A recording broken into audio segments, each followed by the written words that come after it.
All right, welcome back to Finding Truth on Unscripted Truth TV, episode 41. Logan here with Austin once again. And,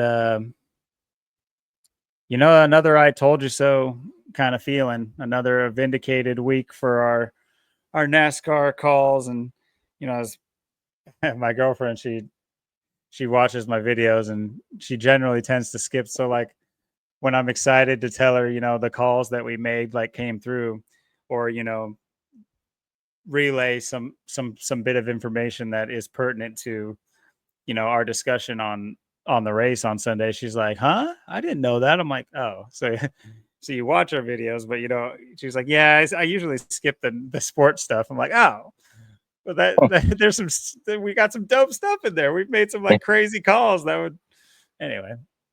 So hopefully we don't have a lot of, we don't have a lot of viewers, let alone a lot of skippers, but hopefully people are paying attention. I know it can be a little waffly sometimes because we're doing things on the fly. It is unscripted, as the name suggests.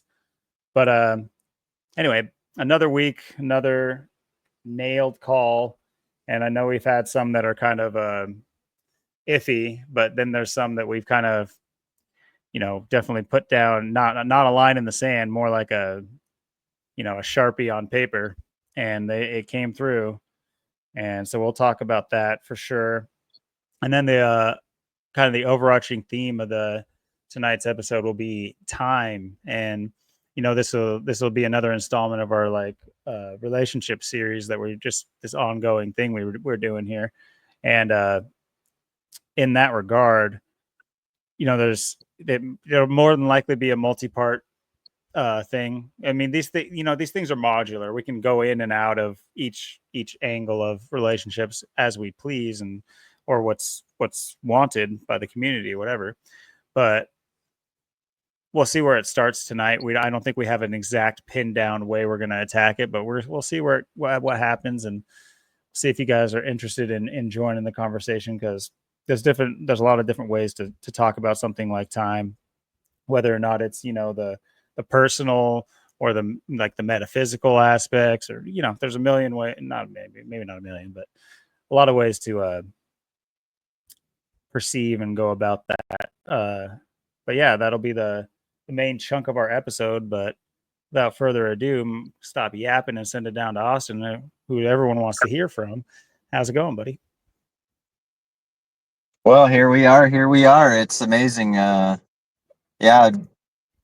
time, a big topic tonight. It's already been 2 months since my birthday. We're already on episode 41. Yeah, it's the last episode of June and the last episode of the first half of the calendar year. We're about to step on in and swing on into the second half of the calendar year already. It's crazy how quickly it's gone. Days already, of course, getting shorter. Already for over a week now. Yeah, it's last week was a blur. It just went by so fast. This week was the same thing. It just was just in, boom, and out. Really crazy. I mean, even the weather's been kind of whack too as of lately too. We're kind of still getting that like a week ago. I know it kind of felt like it was still like winter. We went back into winter like December, January. Like kind of felt that way this week and quite a bit, and then yesterday it started to get nicer in the day, especially the end of day.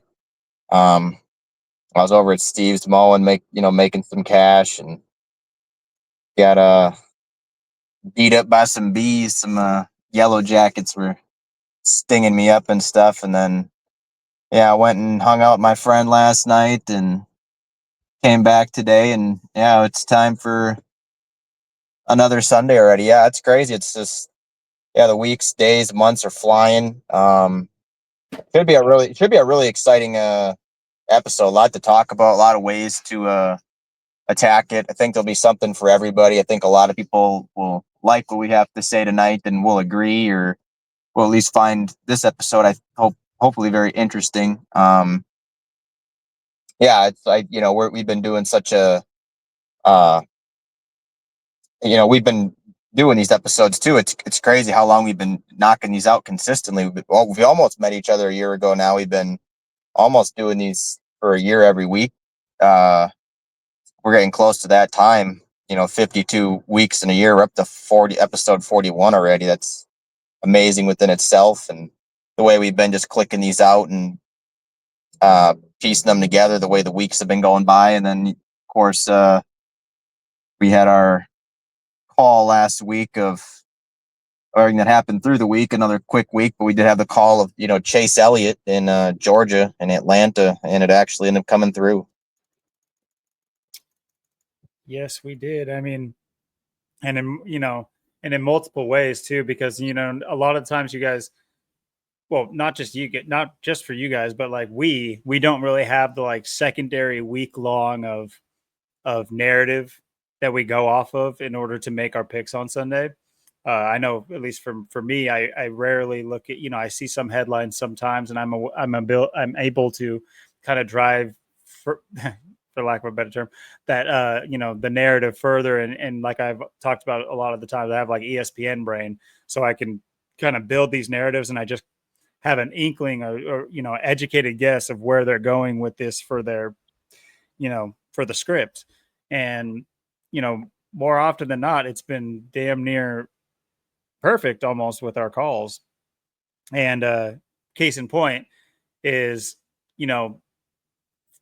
20 minutes before the race started, I doubled down once I saw it, because what I'm alluding to is I rarely see the poll.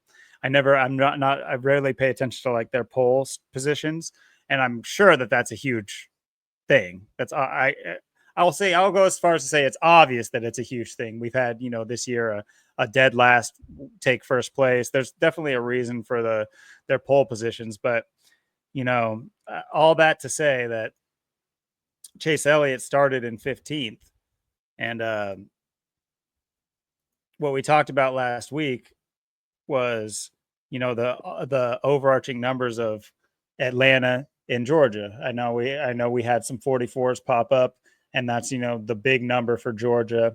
Which, here, let me pull this up so I'm not just, people are like, what the hell are you talking about? Well, Georgia in gematria, in the reduction cipher, which is applying numerology to the A is 1, B is 2, C is 3 cipher, or the ordinal, or whatever you want to call it. Yeah, you get 44, and this number is, I would say, the number of, Georgia. When you get the Bulldogs going at it, there's 44s surrounding their seasons, or their players, or things of that nature. So I know there's been some prominent people from Georgia that wore the number 44. So anyway, things of that nature. 44 is a big player, in the same way that the state, or I mean, the city, and if you think of Georgia, more often than not, the only city people probably could name in Georgia is Atlanta. So, and 15 is, of course, they do have very interesting numbers overall. But 15 is another one of those that's tied to that city. And I saw only on just before the race that Chase Elliott was sitting 15th, right after having a whole episode where we, compared and contrasted his like birthday numerology and things of that nature, in order to already have a compelling case. And then I saw he's sitting 15th, and I sent you a text. I'm too long-winded. I'm sorry. I sent you a text before the race that doubled down, saying, look, he's sitting 15th. This is looking good for Chase Elliott. And what do you know? He comes through with the win. Yeah, and I also noticed too, he's got 51 points, or scored 51 points starting 15th. So you got the reflection right there. And yeah, just I was trying to keep up with the race yesterday. Like I said, I was at Steve's. When it started, I think I just checked my phone. I was just leaving, heading back to my place. I was heading over to my friends last night, and I was kind of watching in and out of the race and just kind of checking on it and stuff. And I noticed too, he was up front at times. He'd be like leading. I think when I looked, he was up front, he was leading, and then he would, he'd kind of fall back and be leading, and he'd fall back and he'd be leading and stuff. And then, yeah. And then of course, he ends up taking the lead and winning it there on the last lap, to seal it up, just, perfectly scripted too. And it's there was, it was interesting too, because I was looking at what other people were saying too, like who they thought was kind of going to win and stuff. Sometimes there's like you'll see like polls on YouTube where they'll be like in my feed or something about stuff like that, and a lot of people were saying and picking Chase Elliott. So it seemed like this was not only something that the gematria was really there, but it seemed like there was just a lot of narrative there as well. Definitely, stronger narratives, and with enough gematria, and of course, him perfectly qualifying 15th, scoring 51 points, and just so much being there for this to line up. I know he hasn't won in like over a year too, and there's been a different winner like the last 2 months, 9 races now. So I mean, it's from his last win. It was 440 days.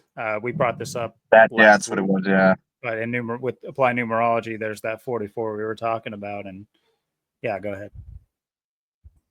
Yeah, it's that was the point I was getting at. And yeah, it's it's amazing too, because we've had quite a few, like either 5, 6, 7 calls this year, drivers that we picked to win, come through, and we've had, how many others that, I mean, there is a few times where I've, felt pretty good, maybe about like William Byron or something, and you just can't come through or just can't close the deal or what, just something weird has to happen. Or I remember the heartbreaker. Led every lap. Or most laps, set a record, but loses. Yeah, I mean, and we started off, we started this, year with the Daytona 500, of course, where it all starts. And, I picked the 2 people I picked for that was, the pole setter Briscoe, and also Austin Cindric. And, Austin Cindric did lead the most laps in the 500, and he was leading on the white flag. He was leading with half a lap to go before he got crashed. So, it's amazing, there's so few people that, decode NASCAR and decode this stuff, but our accuracy for how many cars and to actually be getting as close as we are, I mean, there have been weeks where we couldn't really figure a narrative, or we've just kind of been off, or maybe something wasn't that obvious. You're not going to be right all the time, and you're not even going to be right half the time, but you shouldn't be. Right. But we've called it way more than we should have, that's for sure, if we were just guessing.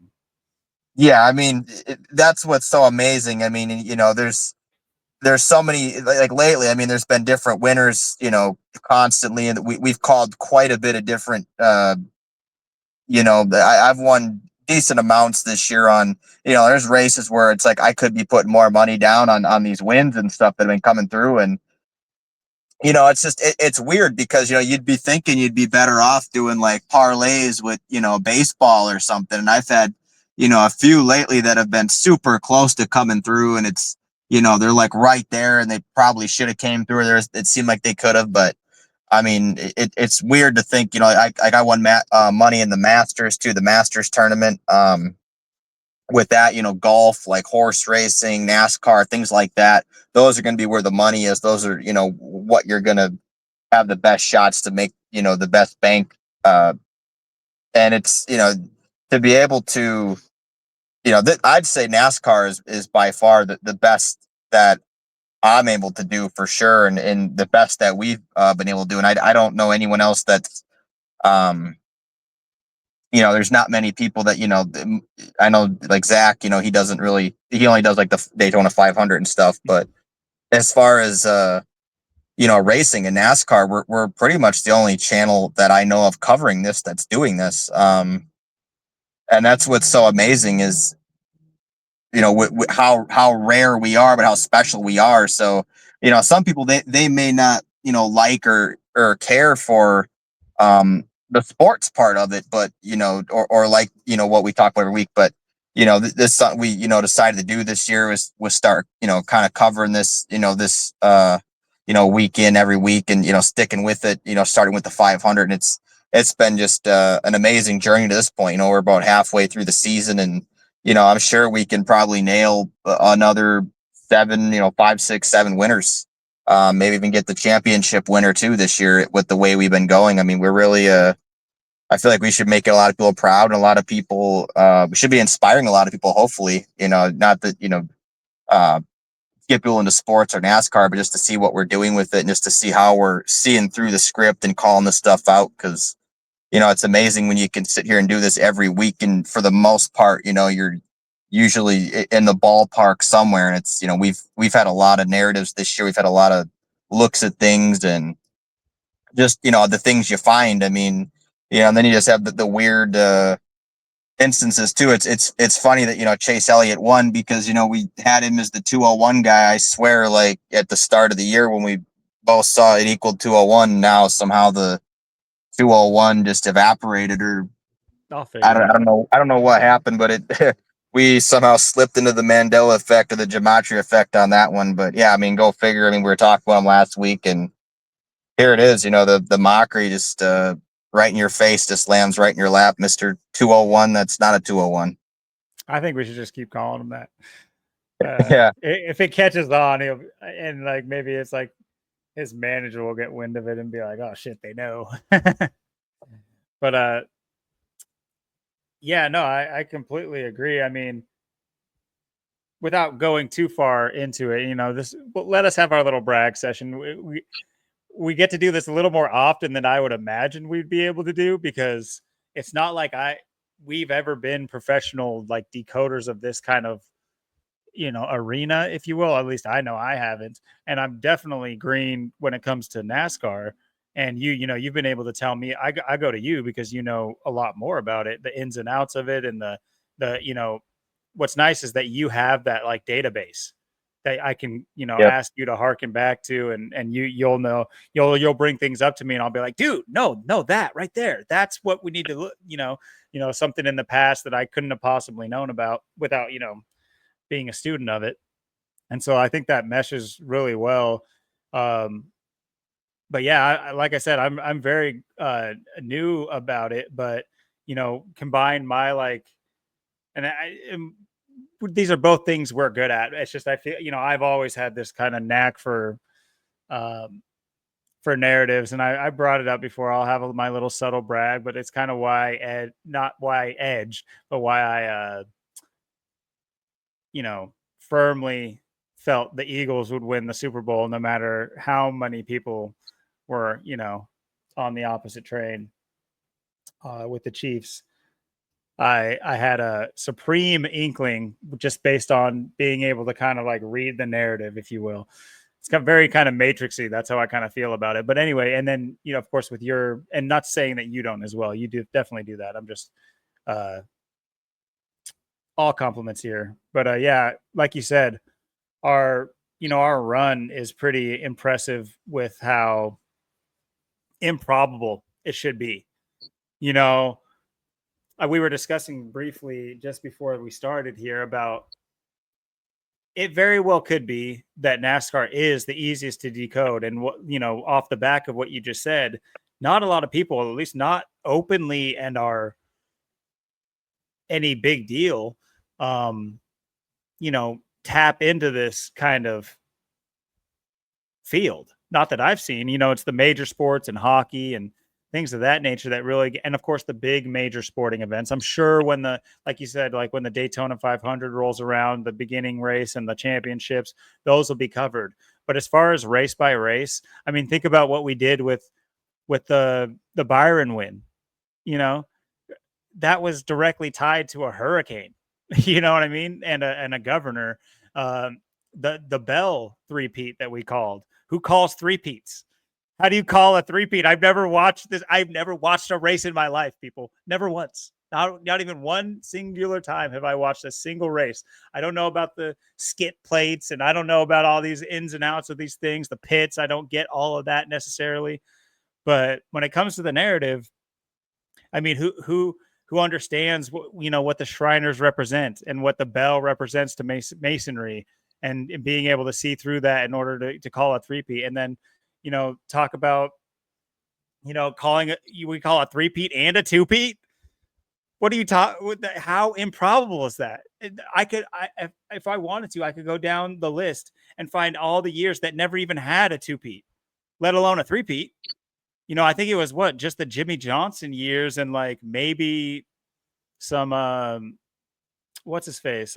Hendrick Motorsport, Gordon and some Earnhardts maybe had some two-peats and stuff. But these are extremely improbable. And especially if you're on the fence about the script, these things are near impossible. They should be. If you're a fan of the sport for what it is and don't understand that there is more to it than that, I'm not harping on you either. I'm just saying, if that is you, understand that it's one thing for those two-peats and those three-peats to happen. That's like, wow, crazy. But what if you knew somebody called it?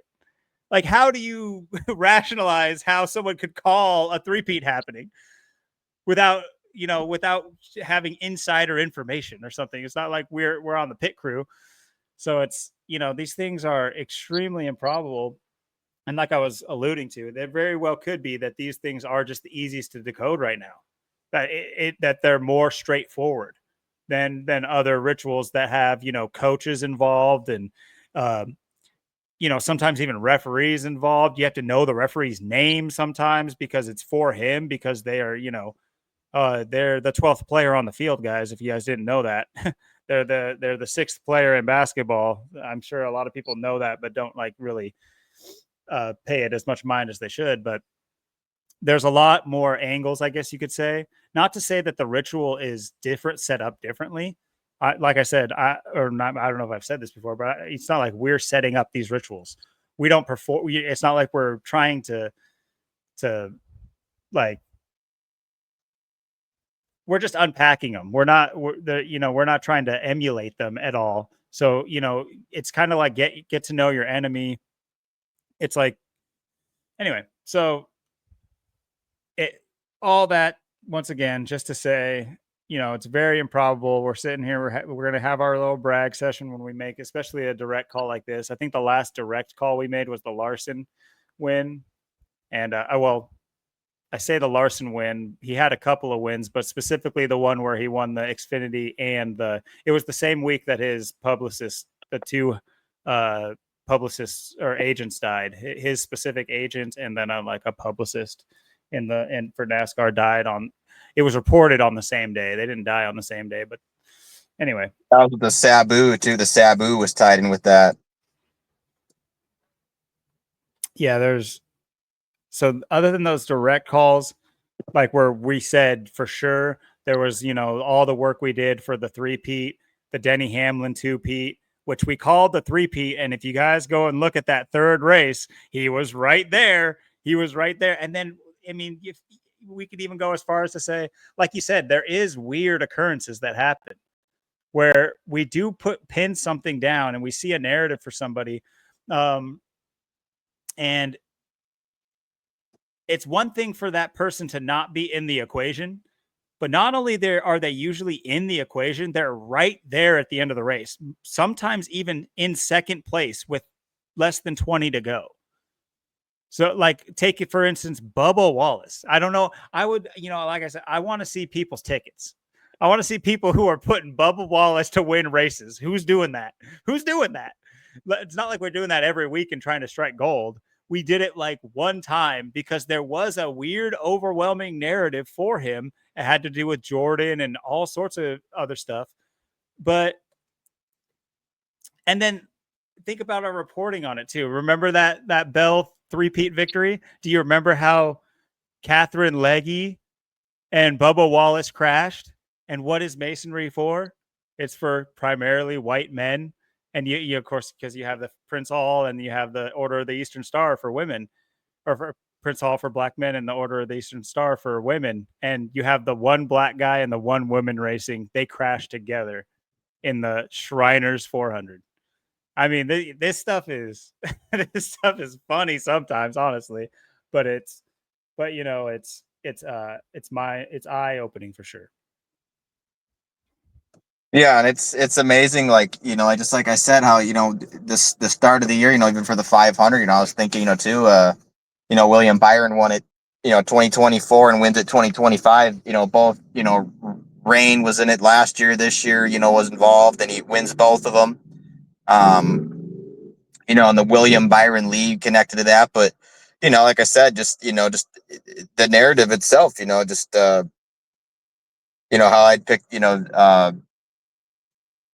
the 19 who finally got, a win last week at Pocono. He finally came through this year after he's, been polling so much and getting so many polls this year, and got his third win. And, Austin Cindric picked up his third win of his career at, the uh back in Talladega, right 2 days for my birthday there on April 27th. But yeah, I mean, just like the fact, I put some money on him for the 500. I just felt like he was going to do really good, and he was giving me the guy to kind of beat. He leads the most laps and leads on the white flag, leading with half a lap to go. So that's the kind of things we're talking about. Like, even if we aren't exactly right, or picking the winner, I mean, we're calling for the most part who's going to be running up front, leading the most laps, possibly leading on the white flag with half a lap to go. I mean, we've been extremely close on a lot of them, or people that are at least picking up, they got a shot in the race, or they're in it, or maybe something happens, or maybe they get taken out, or maybe there's just some William Byron type deal. It's how he just can't close on a lot of these. A lot of them, it's like he should have won how many races? He should have won 5 races at least this year, and he's still only sitting with one. Uh, and leading the points, and leading the most laps and all that. But just all these weird things where you just can't come through, or someone runs out of gas, so there's just all this weirdness. And then you just look at how Atlanta plays out. Chase Elliott starting 15th, Atlanta 15, and scores 51 points, and you had just a little bit of everything. I think Austin Cindric won the first stage. I think Reddick, I think, won the second or Gibbs or Reddick won the second stage. And then Chase Elliott wins the race. You got, he's leading at times, and he's falling back, leading at times, and just perfect situation. This white flag, and then he takes the lead in the last lap to win it. Just the way they had that all set to go. I mean, it's amazing just how well you. And this was, I think, one of the best. We've had great examples all year of ones that came through, like, just where the narrative was just there. But this is just another one where it's just so in your face when you look at the outcome of the race, how it actually played out. And I mean, and there may have been other people that were picking, uh, Chase Elliott to win from what I've seen, but I don't think a lot of them know about the numbers in the gematria part aspect of it. I think that there was just a lot of narrative there, and I think there was the numbers to go with it. So I just think there's no way that he wasn't going to win, especially when you look at the way the race just played out. I mean, it's clearly just, even the qualifying, I mean, did he really qualify 15th, or did they say that he qualified 15th? It's really makes you wonder how they set this up.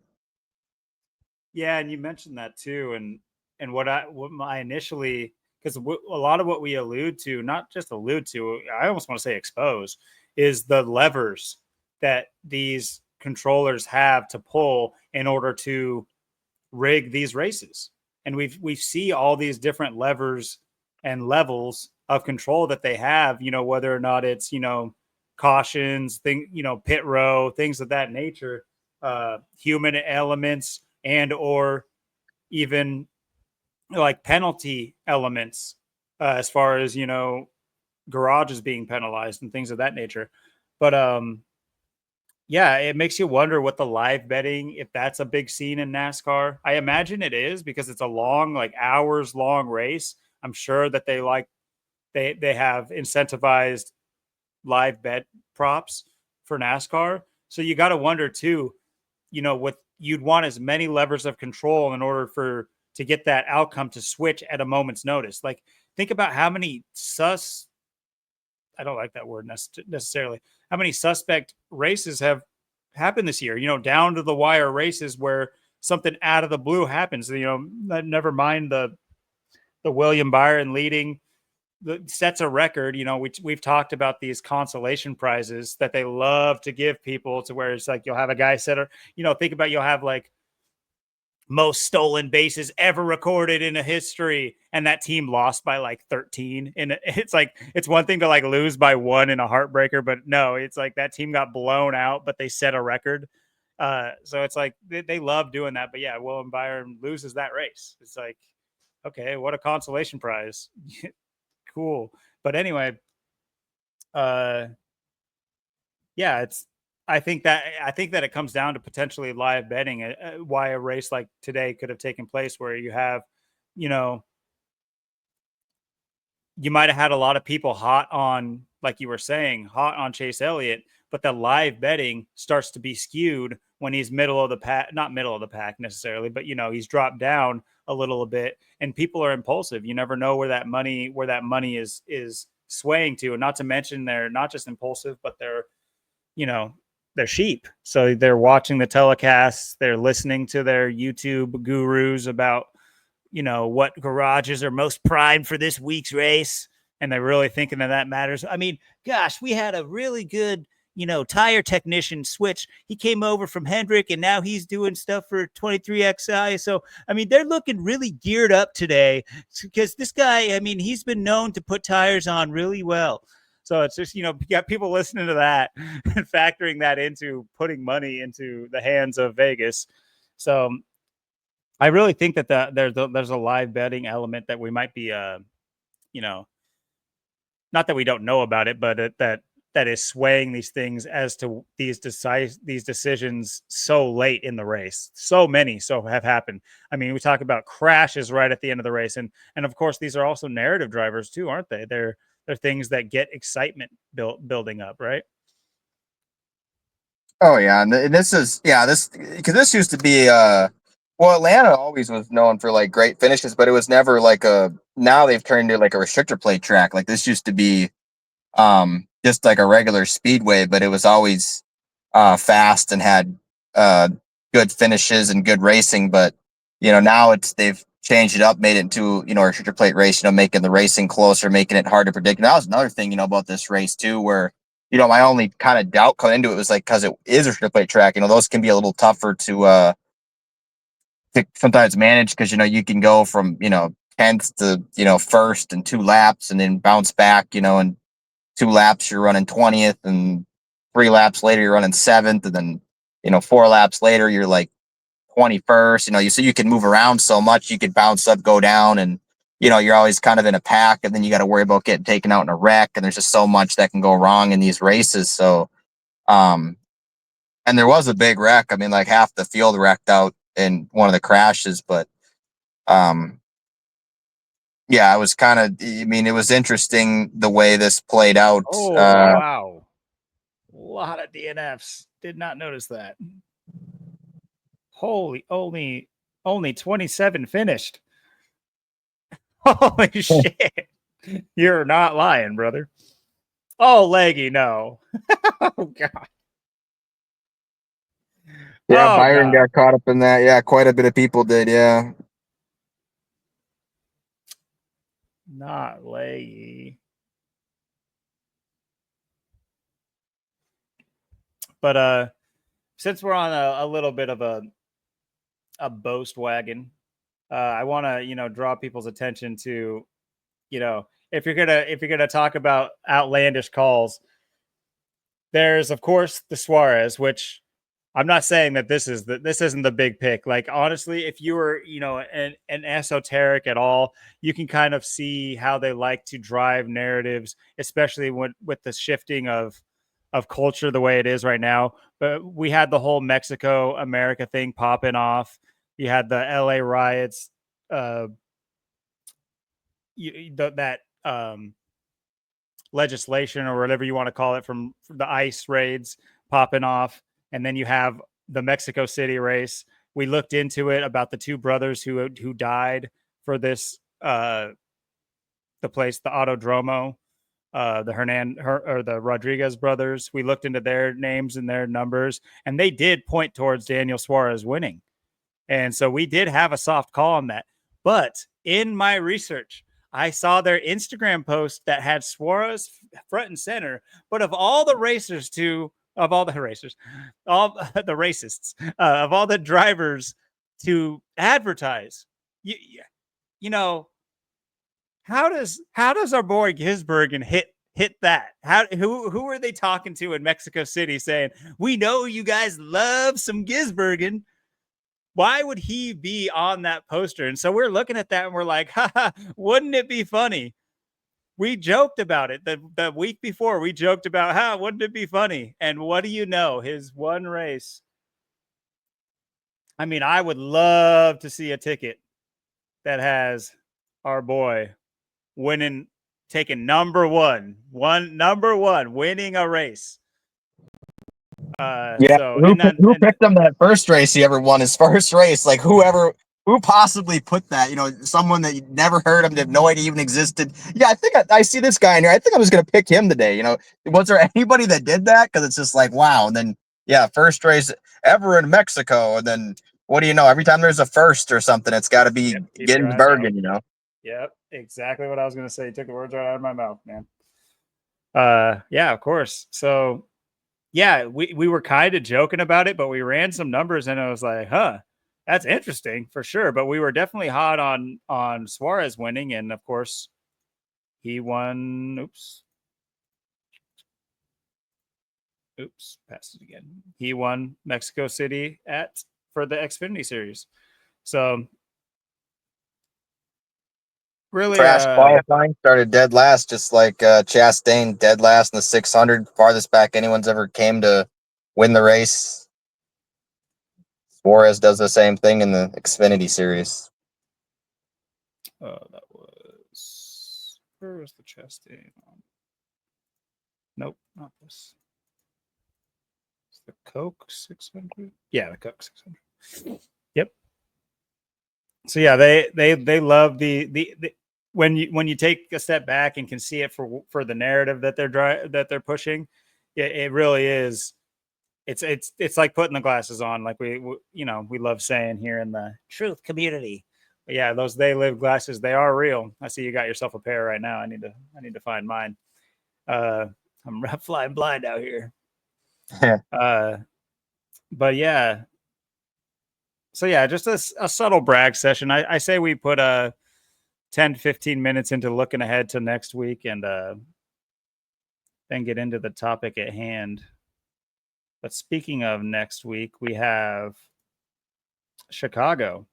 And just initially when I saw that, it made me think, of course, of our new Popey, Mr. Leo. Ginsbergen's first win was there. I think that was the first. That might have been the first Chicago street course race too that he won. Oh, On his okay. So first I race. remember you telling me he won a street course, and that he's been good on those, or at least that he won the very first one he ever was in. His first race was a street course, and he won it.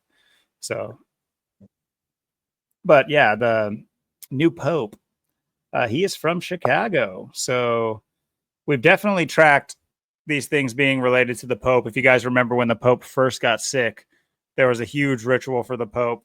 I might have even been tying into that Shriners race too. For people that don't know that, you're not supposed to be able to be a Mason in the Pope, blah, blah, blah. Like, okay, whatever. Look at these people's hats. You think they really give a shit about what you think, what they do behind closed doors? Anyway, yeah, he did the hidden hand all the time. It's pretty obvious that he was tied to the Masons, and if people don't understand, you can be on an honorary member. You could be a ranking member without having to, necessarily claim membership. So there's workarounds like everything. But anyway, I did want to see. This is a new birthday I got to remember. I can never remember our boy Francis's. Rest in pieces. But this one I'm sure I'm not going to be able to remember. Love the 55 though. 1955. What a great number for a man of God. Oh yeah. So September 14th. Let's see. The next race is a Sunday race, I believe. Yes, July 6th. I already forgot. 14th. Okay. So let's see. From his last birthday to this next race. Let's see. How about to his next birthday? At least sometimes that's a little bit easier to tell. Got the 2 months next day is like 28. Like God.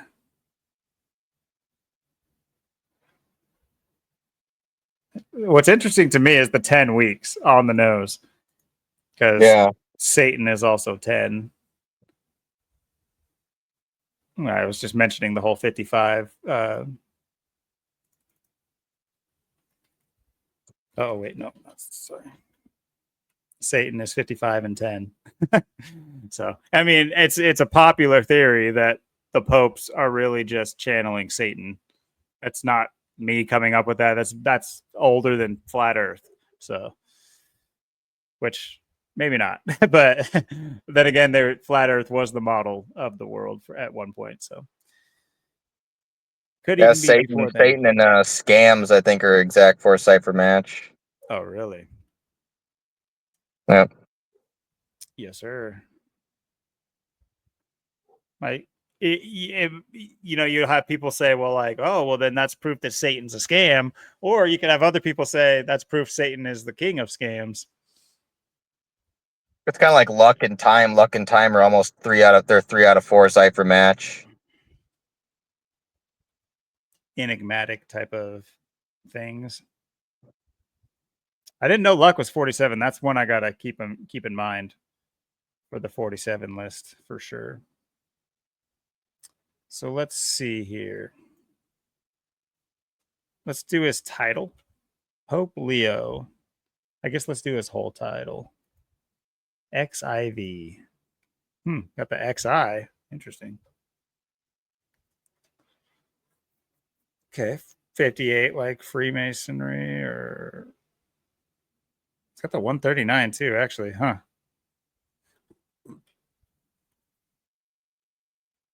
Just like Freemasonry. 139 and 58. So this could definitely be a continuation. I mean, it's almost more likely, right, that you have a Masonic Pope if he's from America. So that is where they're headquartered most predominantly, I would say, or at least in most numbers.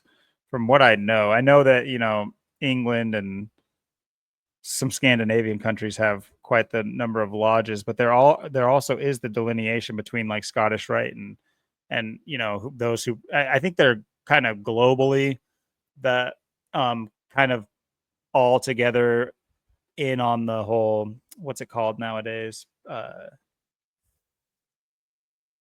It's not like they're not practicing Masons, but they're speculative Masonry, which is just philosophical societies type mumbo jumbo. But at the same time, I do think that the other countries do things differently as far as their charters and things of that nature, for what that's worth. But I would say the hub of Freemasonry is definitely between London and America, or England and America. Europe, I guess you could say, but that's a lot. So let's see here. What is his name? What's your name? Oh yeah, Robert Prevost. Looks like a Robert. Yeah, Robert 33. I mean, I would say he's definitely associated with Masonry. Freemasonry 158, Robert Prevost 158, Robert 33, which is,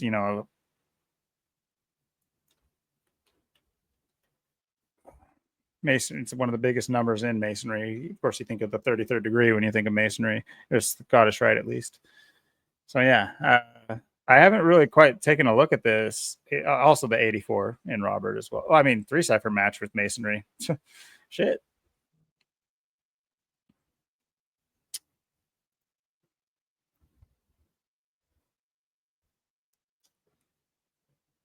The next race is on 58 date numerology too.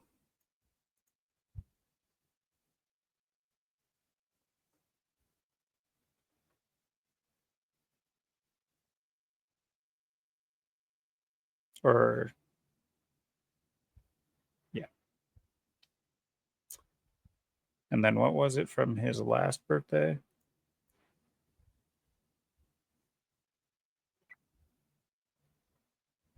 Nothing stands out too much.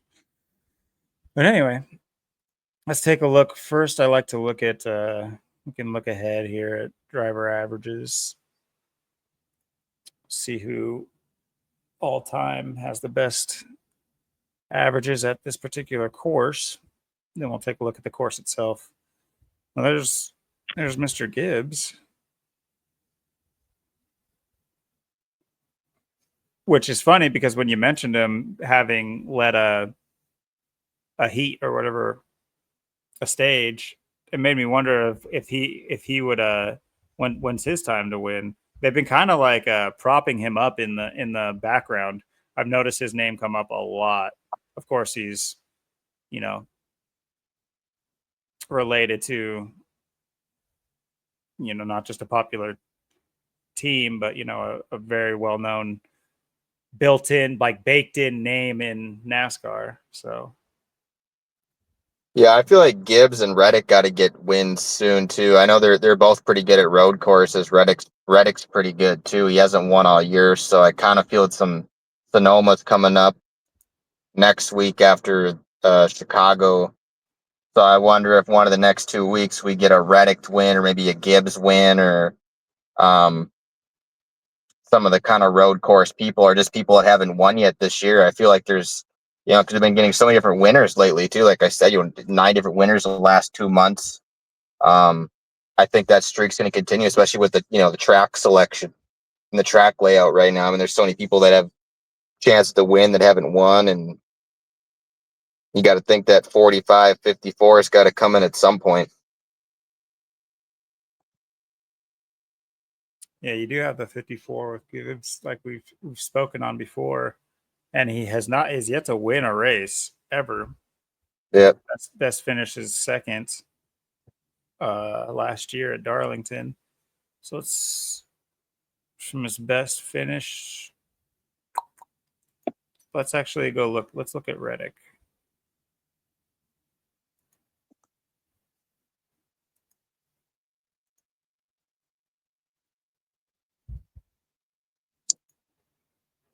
Okay, so he's going for his 9th win. His last win being Homestead last year, October 27th. Just before Halloween. Ooh.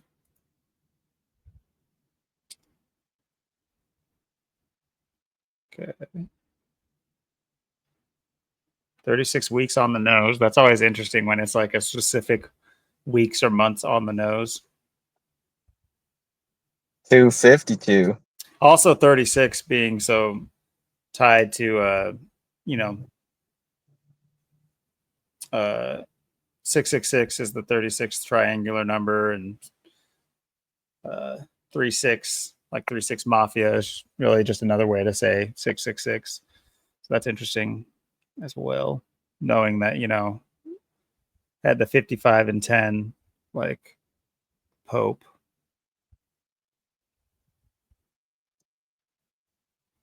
What were you saying about 252? Is that is it you reading? Sure, well, the 52's in there. I see.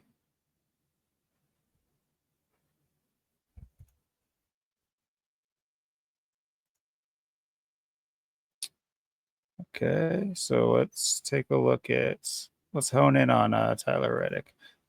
Am I wrong, or does this not give the stats, like his age and number? It should, damn. I wish this was a little bit more thorough, but it does have a lot of good stuff on it. Like what they were repping, like what sponsor and things of that nature. But let's go quickly look at Tyler Reddick. Not Tyler Perry, thank you. January 11th, 111. All right, from his birthday.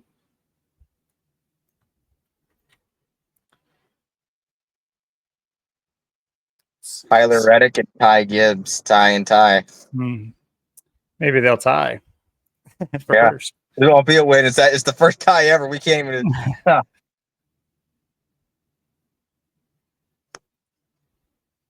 To his next birthday.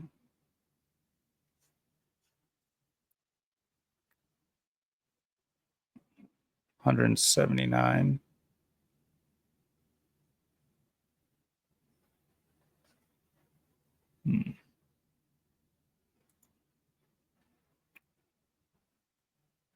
Well, let's quickly take a look at this course. This is not one I'm familiar with.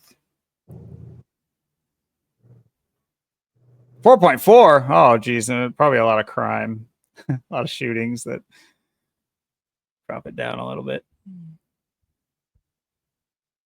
44. It's not far from Wisconsin. That's why they got to get the 44 in there. Chicago street course. There's that 88. Uh-oh. Yep. Here he comes.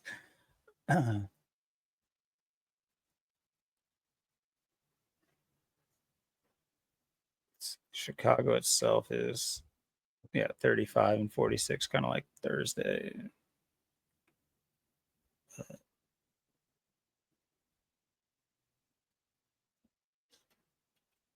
Oops.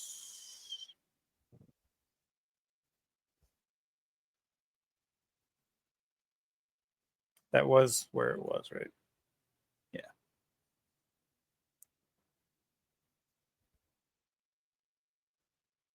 Grant Park.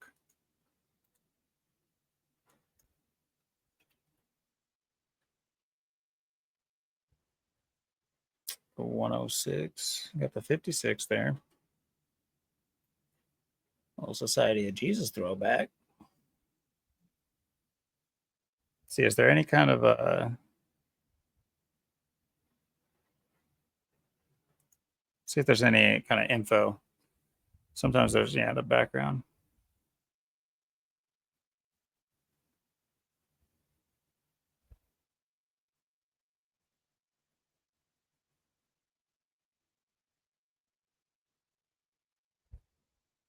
Sorry, reading.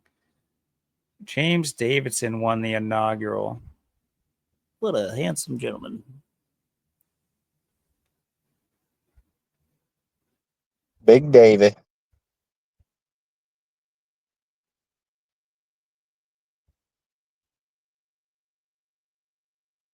So I think Bowman won there last year. He hasn't won yet this year either. So this is where they cordon off parts of a city, right? Yeah.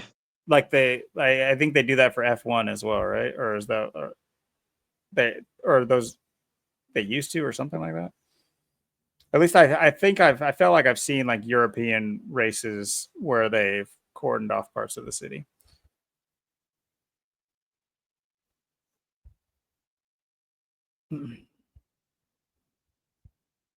But I think are the two winners here.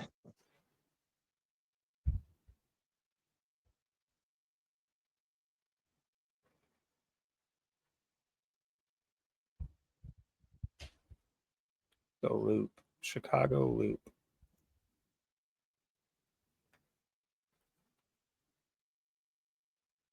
$59.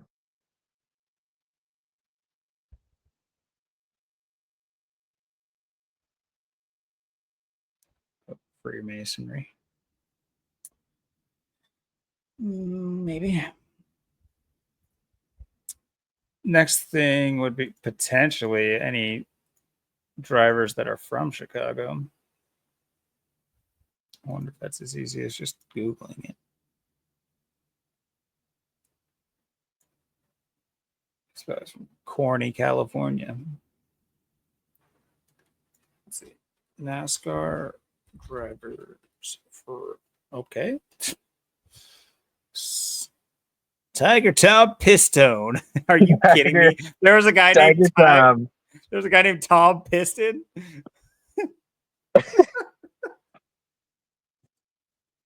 I love this, dude. It's so good. I think it's only with age. Blue piston there, Tiger. We blue piston. Dude, I think it's only with age that I can appreciate this. When I was younger, I thought like NASCAR was so, I guess, corny, but also just like I was so uninterested in it. I would have never been interested in it. But now, just with some like dad DNA in me, I can definitely appreciate all these names for sure. It's so good, dude. Half the people have some sort of, you got Chase, you got Carson. It's just like, what? What do you mean? You got Tom Piston. Lake Speed, yeah. Yeah. Wonder what he was gonna be. He's Born on the and bred to speed, be. man. Oh, that's hilarious, dude. At Bigelow, he drives. He's a current driver, isn't he? I might be wrong. I thought I saw that name pop up. He's a Bigelow. Just Bigelow is funny anyway. Could be not a native Chicagoan.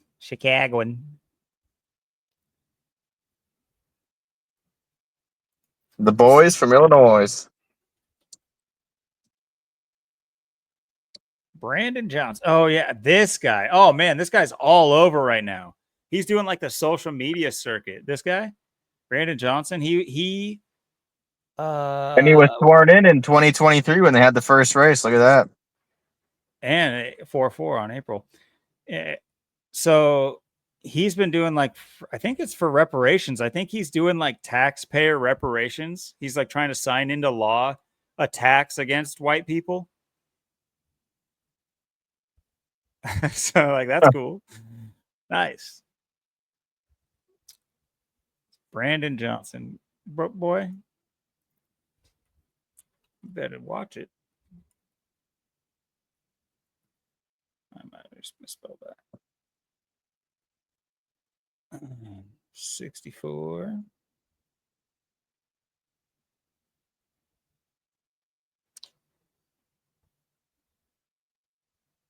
Let's see. Let's take a look at this guy.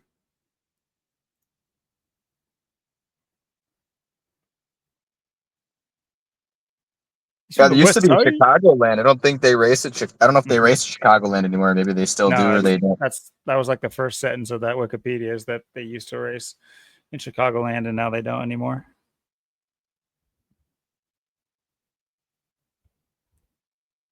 Let's see. Can I? Now we're taking to the streets. He's born March 27th.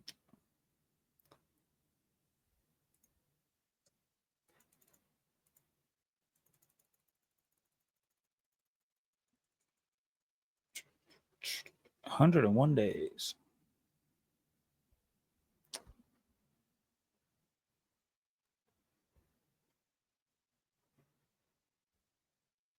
To his next birthday.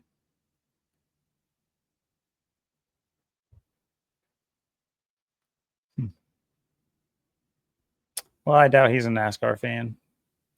Could be unrelated. Just thought I'd look. He only cheers for Bubba Wallace because he hates the whites. Kind of looks like Bubba Wallace, just a little darker.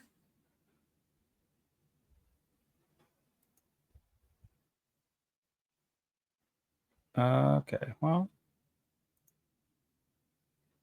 doesn't look like there's any from Illinois. We had a couple that we honed in on initially as Reddick and Gibbs. Anyone else you think could have a narrative? But oh yeah. But is this not a sponsor? Oh, it's sponsored by Grant Park, right? That's right. I looked it up. Grant Park.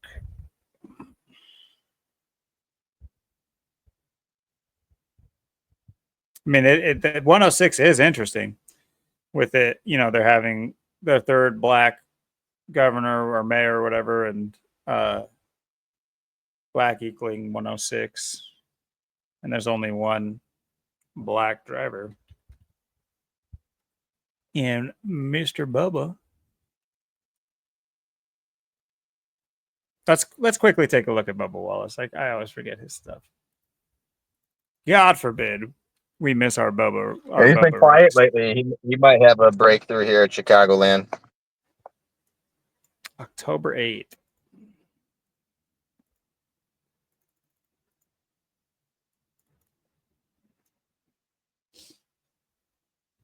It's from his last birthday. 271 days. Was it Daryl Wallace or something like that? William. So many Williams. It's so funny. William Darrell Wallace Jr. William Wallace. Yeah. Wait, that is crazy. To name your black son William Wallace? That's like Braveheart. That's the guy Braveheart's named, or made from. Or that's what that movie's about. Double W. Oh wait, I was supposed to look at Daryl. Is it 2 R's, 2 L's?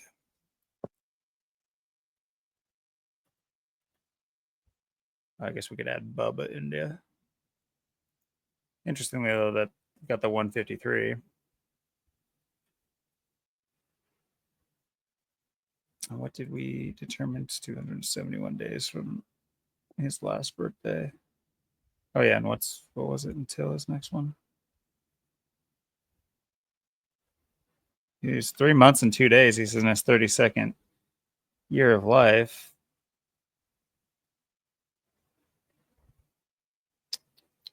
133 could be something.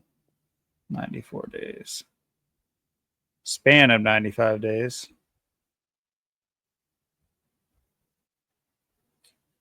Yeah, he's 31 right now. Okay. Let's just do his slave name. Oh, his slave name is 31 as well.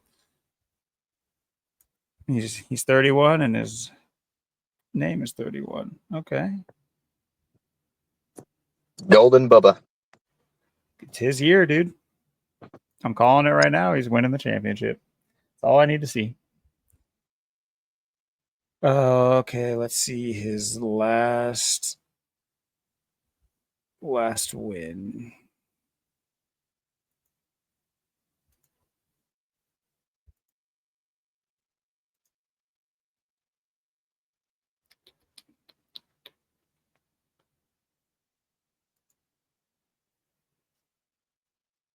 Oh.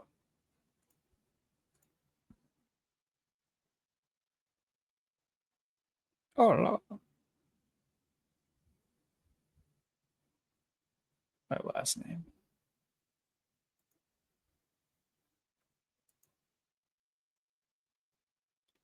Quite some time ago. So he put on September 11th.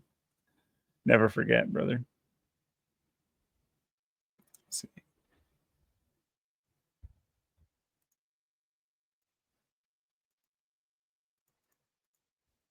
Let's say from the anniversary of his last win.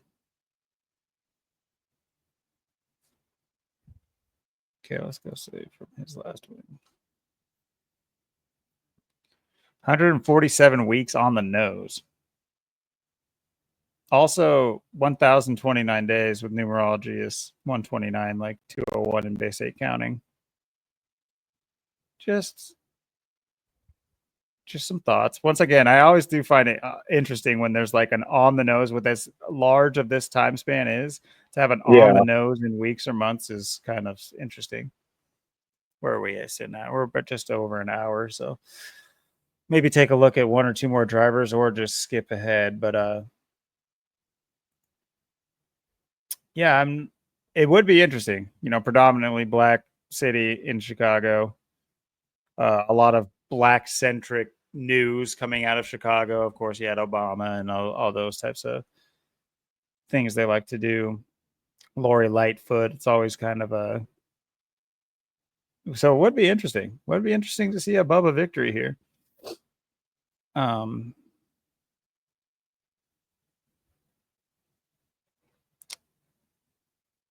There could be some like Independence Day jokes that I'm not seeing, with it being 2 days after the 4th of July.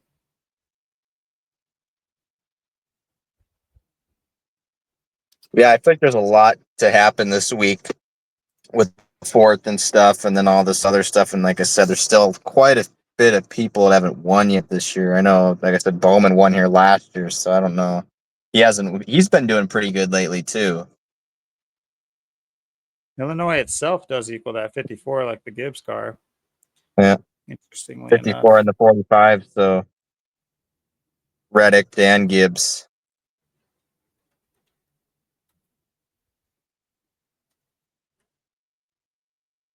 believe that was Reddick's name.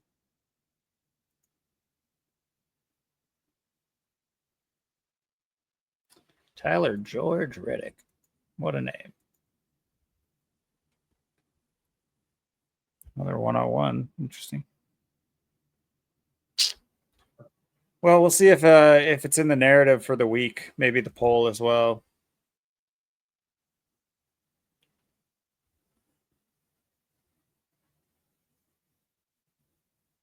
Yeah, we've seen the last place car win races. We've seen the pole people dominate races. We've seen people start mid pack and go on to win. So,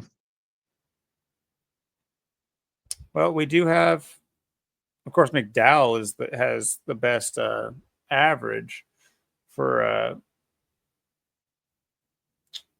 Chicago street course, but there's Gibbs right behind as well. So interesting. We haven't had McDowell hasn't won. I think we had him finish pretty well.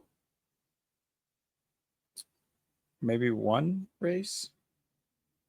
Can't remember how he's done this year.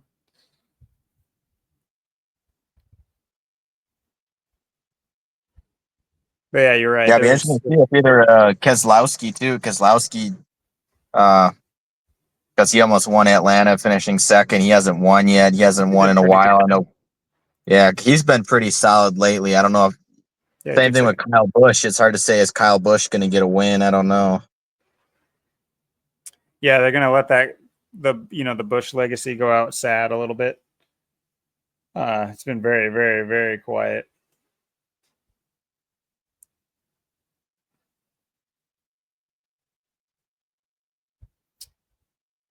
Stenhouse had a good finish. Yeah, he's been extremely quiet. Why I say quiet is because I've seen media when I'm like not scrolling, but when I pop onto my like feed, I'm not on like social media or anything like that, so it's really just like weird news headlines because I look up NASCAR so much. His name has popped up a bunch. Good old Ricky Bobby. So I've been kind of keeping him in the back of my head. Of course, he's driving the 47 car. I think I pointed this out in the very first race with Trump leading the first lap or whatever. Of course, Trump being associated with number 47 heavily. So I was expecting him to have some sort of impact on this season. So we'll see where that sits as well. We already got 88 with a win this year. I don't think a lot of people saw that coming. But, in a Trump year, it makes a lot of sense for people who pay attention to the narrative rather than just who has the best impact drivers in the pit row. I got a tip that Stanley just hooked up the Gibbs garage with brand new impact drivers. So look for that difference out of pit row. You're going to see them with brand new, pneumatic tools. So, that should give you a much better split out of the gates. I could easily bullshit my way through like a telecast of NASCAR without ever having seen a race in my life.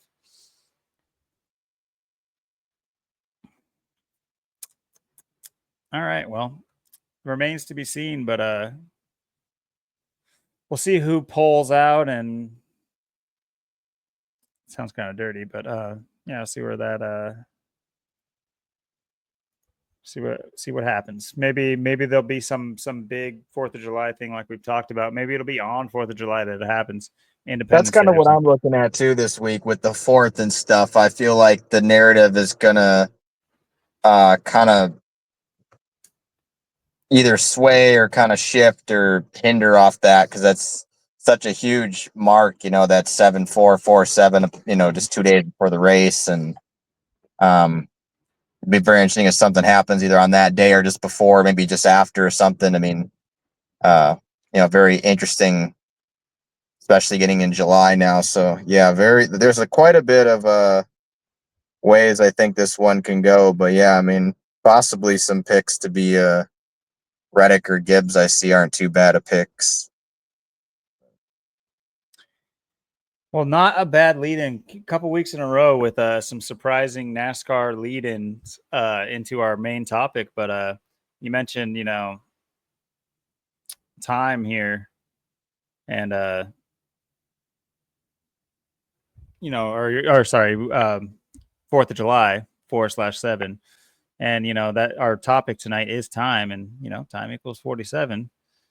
Yep. In So 25, like it's 2025. exactly, no time like the present. That's for sure. So when we talk about time, there's several different ways we could kind of maneuver around it. I do want to talk about a couple of things, but I do want you to kind of lead into it, and we'll see where it takes us. Whether or not we end up going into some of the esoteric, the theology, the theosophy, whatever you want to call it, the occult of time, because time can really be the ultimate religion for a lot of people too. Um, without realizing it. And it could also be the the anti-religion for some people, not paying it any credence, almost like it's like they're um what's that called when you don't submit to a religion? Atheist. It's like time theist.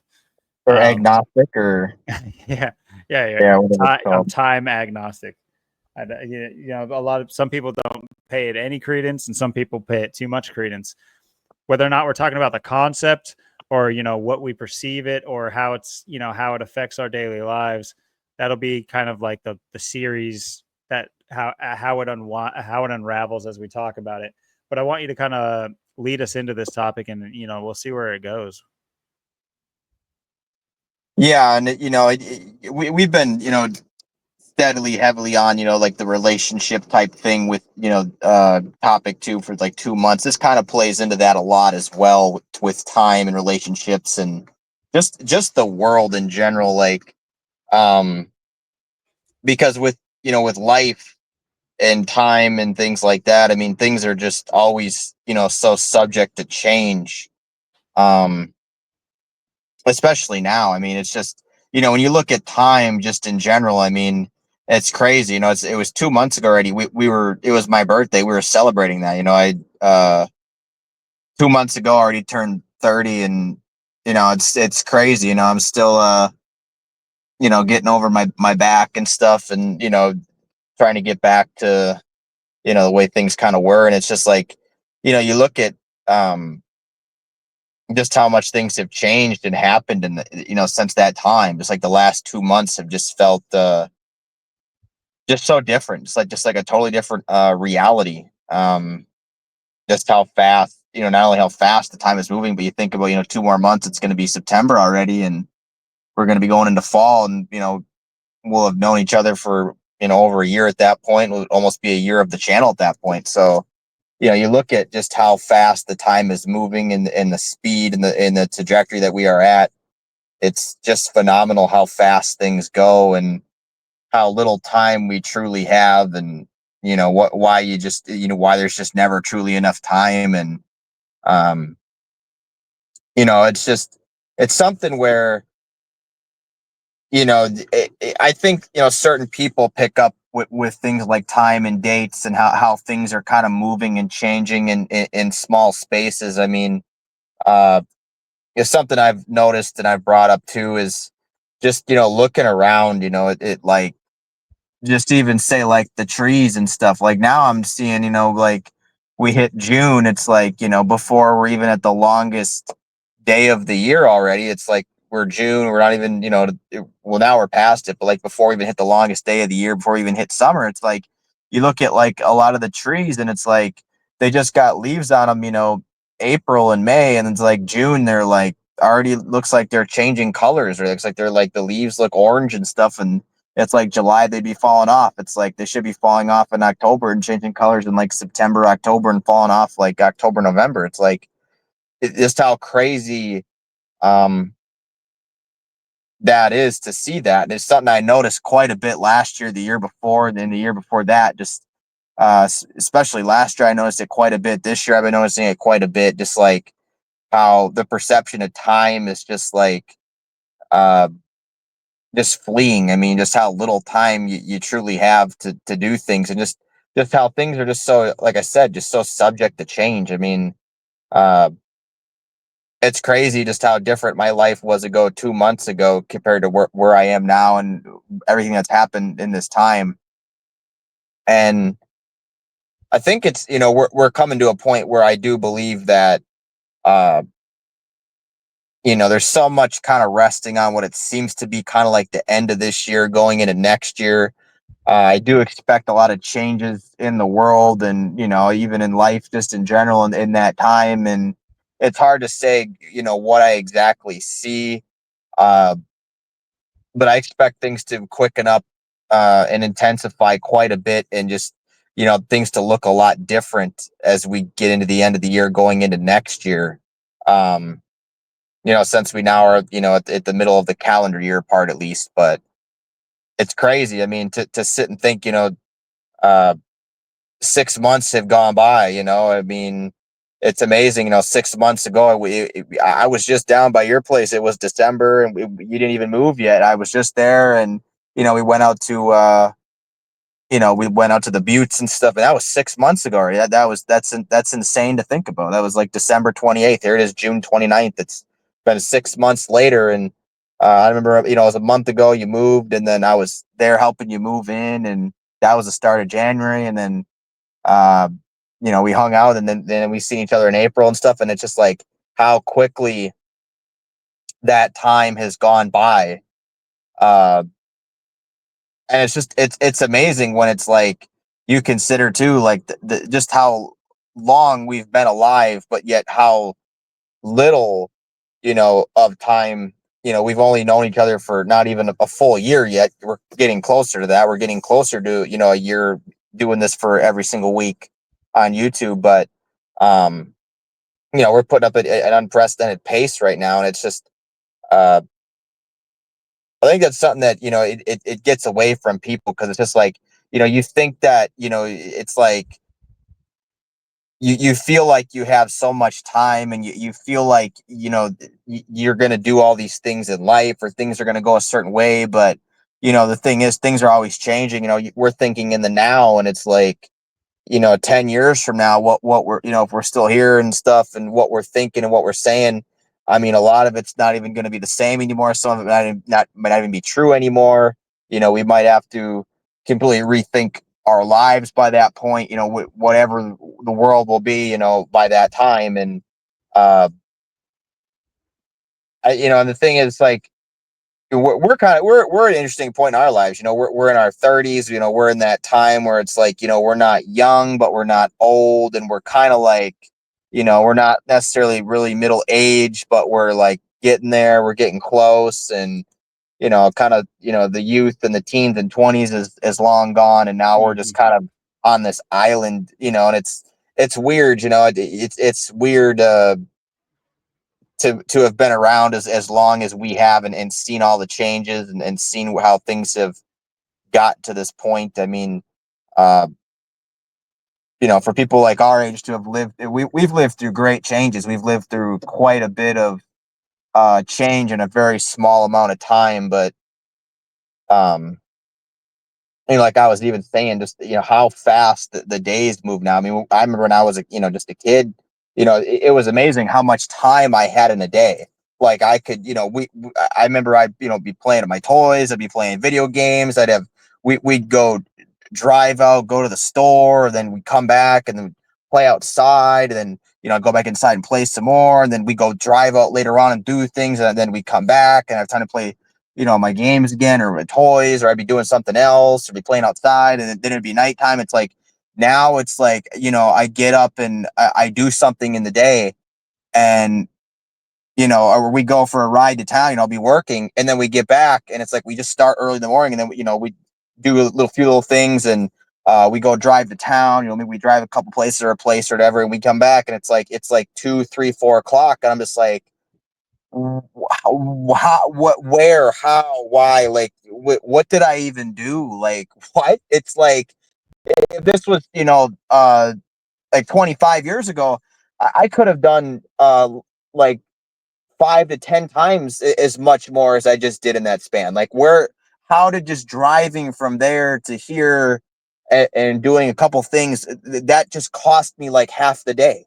Like I can't even believe it. Times I'm like, that was the day I spent my time. I didn't even do anything. It's like, and then the day is just over. I mean, and that's how it like was today. You know, like I said, I left my friends early this morning. I got up at like 7 and left there at like 9. I got back at 10 and logged a few hours today working, and then just kind of was waiting for the podcast. The next thing I know, it's like, oh, it's time to take a shower and eat and get ready and do what I got to do. And yeah, walking out at like 6 o'clock. I'm like, wow, that was just I was up early. I just man, it just the time is just it's unbelievable right now how fast it is moving, how little time you really had to do things. And it's just amazing to think about what it's going to be 5-10 years from now. But I don't necessarily just think it's getting older. I mean, I don't think it could just be that because of how drastic it seems. I mean, I don't know what was so special being like 5, 6, 7 years old. And it's like, man, a day back in like 2000 or 2002, I could just, man, I could accomplish so much. I wish I was had that, now if I had that kind of time, then I could get so much more done in a day. But it's like now it's like I'm older. It's like I'm capable of so much more. I'm an adult, but it's like now I don't have any time. It's like it's just phenomenal. And it's just I got a lot of theories as to why that is too. There's a lot of things that I think are going into it. Like I said, I don't just think it's getting older. I think that there is 100% time manipulation, Mm-hmm. and then manipulating the time, making it shorter.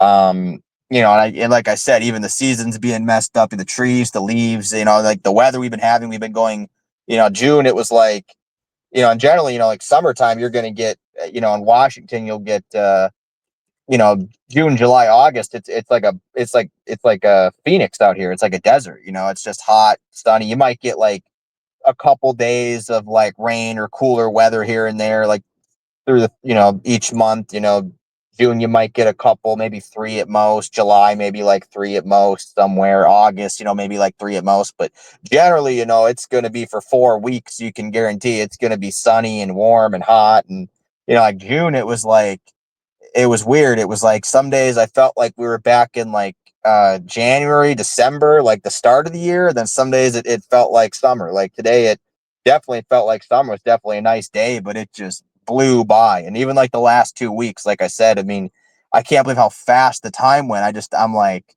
man, what did I even do? Like I just like I didn't have time to think. Like it's crazy. I mean, classes that ended back in May. I've been out of that for over a full month now, and it's like that didn't even happen. It's like it's all that didn't even matter. It's just crazy. It's like uh and then just looking forwards, we sit and talk about uh great change, but before we know it, we're going to be living in it. That's just the thing. I mean, and how everything is subject to change. I have no idea where I see um even like this channel, like where are we like by the end of the year, January 2026, 2027, 2028, 2020. I have no idea where we'll be and what things will look like, and if we're even still able to do this anymore, if there's even a YouTube at that point, or I know the censorship and stuff has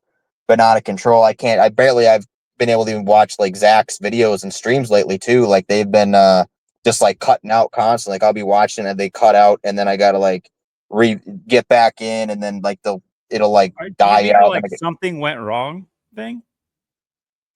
Yeah, like I'll be watching it and then it'll like end, and then I'm like, oh, it's done, and then I gotta like cancel it, click out of it, and then go back in it, and then it'll be like playing, and then I gotta like rewind it to where he was, and then it'll be going, and then the same thing, like it'll just like stop, and then it won't go anymore, and then it just stops there, and then I have to like exit out of it, and then I have to like go back in and like uh retract it to where it like was, and then it'll put me there, and it's just like it's been happening constantly lately. Like it's just like um I don't I and I've went. been getting, I don't know if it's YouTube necessarily, YouTube, or they're just kind of really fucking me, because I've been getting some I don't know about you, but I've been getting tons of spam calls lately coming from like Washington, D.C. I've had a couple of them this week. Some other states and other areas too have been calling me like tons of spam and just weird stuff happening. So, I mean, obviously they're tightening up the censorship quite a bit. I mean, we've definitely been seeing that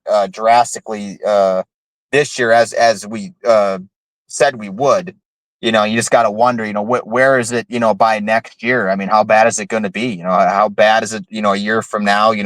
How bad is it 5 years from now? Is there even, I have a hard time believing, 5 years we're even going to have a YouTube and be able to do this anymore. It's the way things are going. I highly doubt it. I mean, or it's going to be drastically different. I know that. I mean, and everything else will be drastically different too. I mean, uh, that's just the things I've been seeing and noticing lately. It's just there's so much going on in such a little amount of time. I mean, and like we've been saying, every week it's something else. Every day it's something else, and um, yeah, I mean, we are reaching that point, and just you never know what's coming in life. You don't know, what your schedule's looking like, and how things are changing, and uh, you know what's coming out of left field next. I mean, I definitely expect it to be a pretty um as they like to call it, a dark winter. I mean, maybe it'll be this summer, but when they're going to have their events, but it could be coming here in a week, could be on the 4th. You just don't know how much time you truly have. And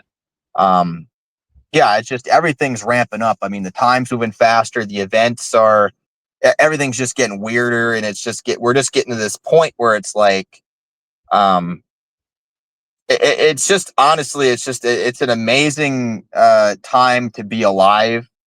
I'll say that much. It's absolutely phenomenal to come on here every week and still be doing this. And you never know when it's all coming to an end, and when things are just gonna take a drastic turn or change, maybe for the worse or for the better, or what's coming next. I mean, uh I feel like we're at a very interesting time right now, specifically, about to get into that second half of the calendar year, and with July 4th, everything coming, and the days getting shorter now, and summer's dwindling away already, and it's just, I just feel like we're at a very amazing point uh, in both of our lives, and just where the world is as well.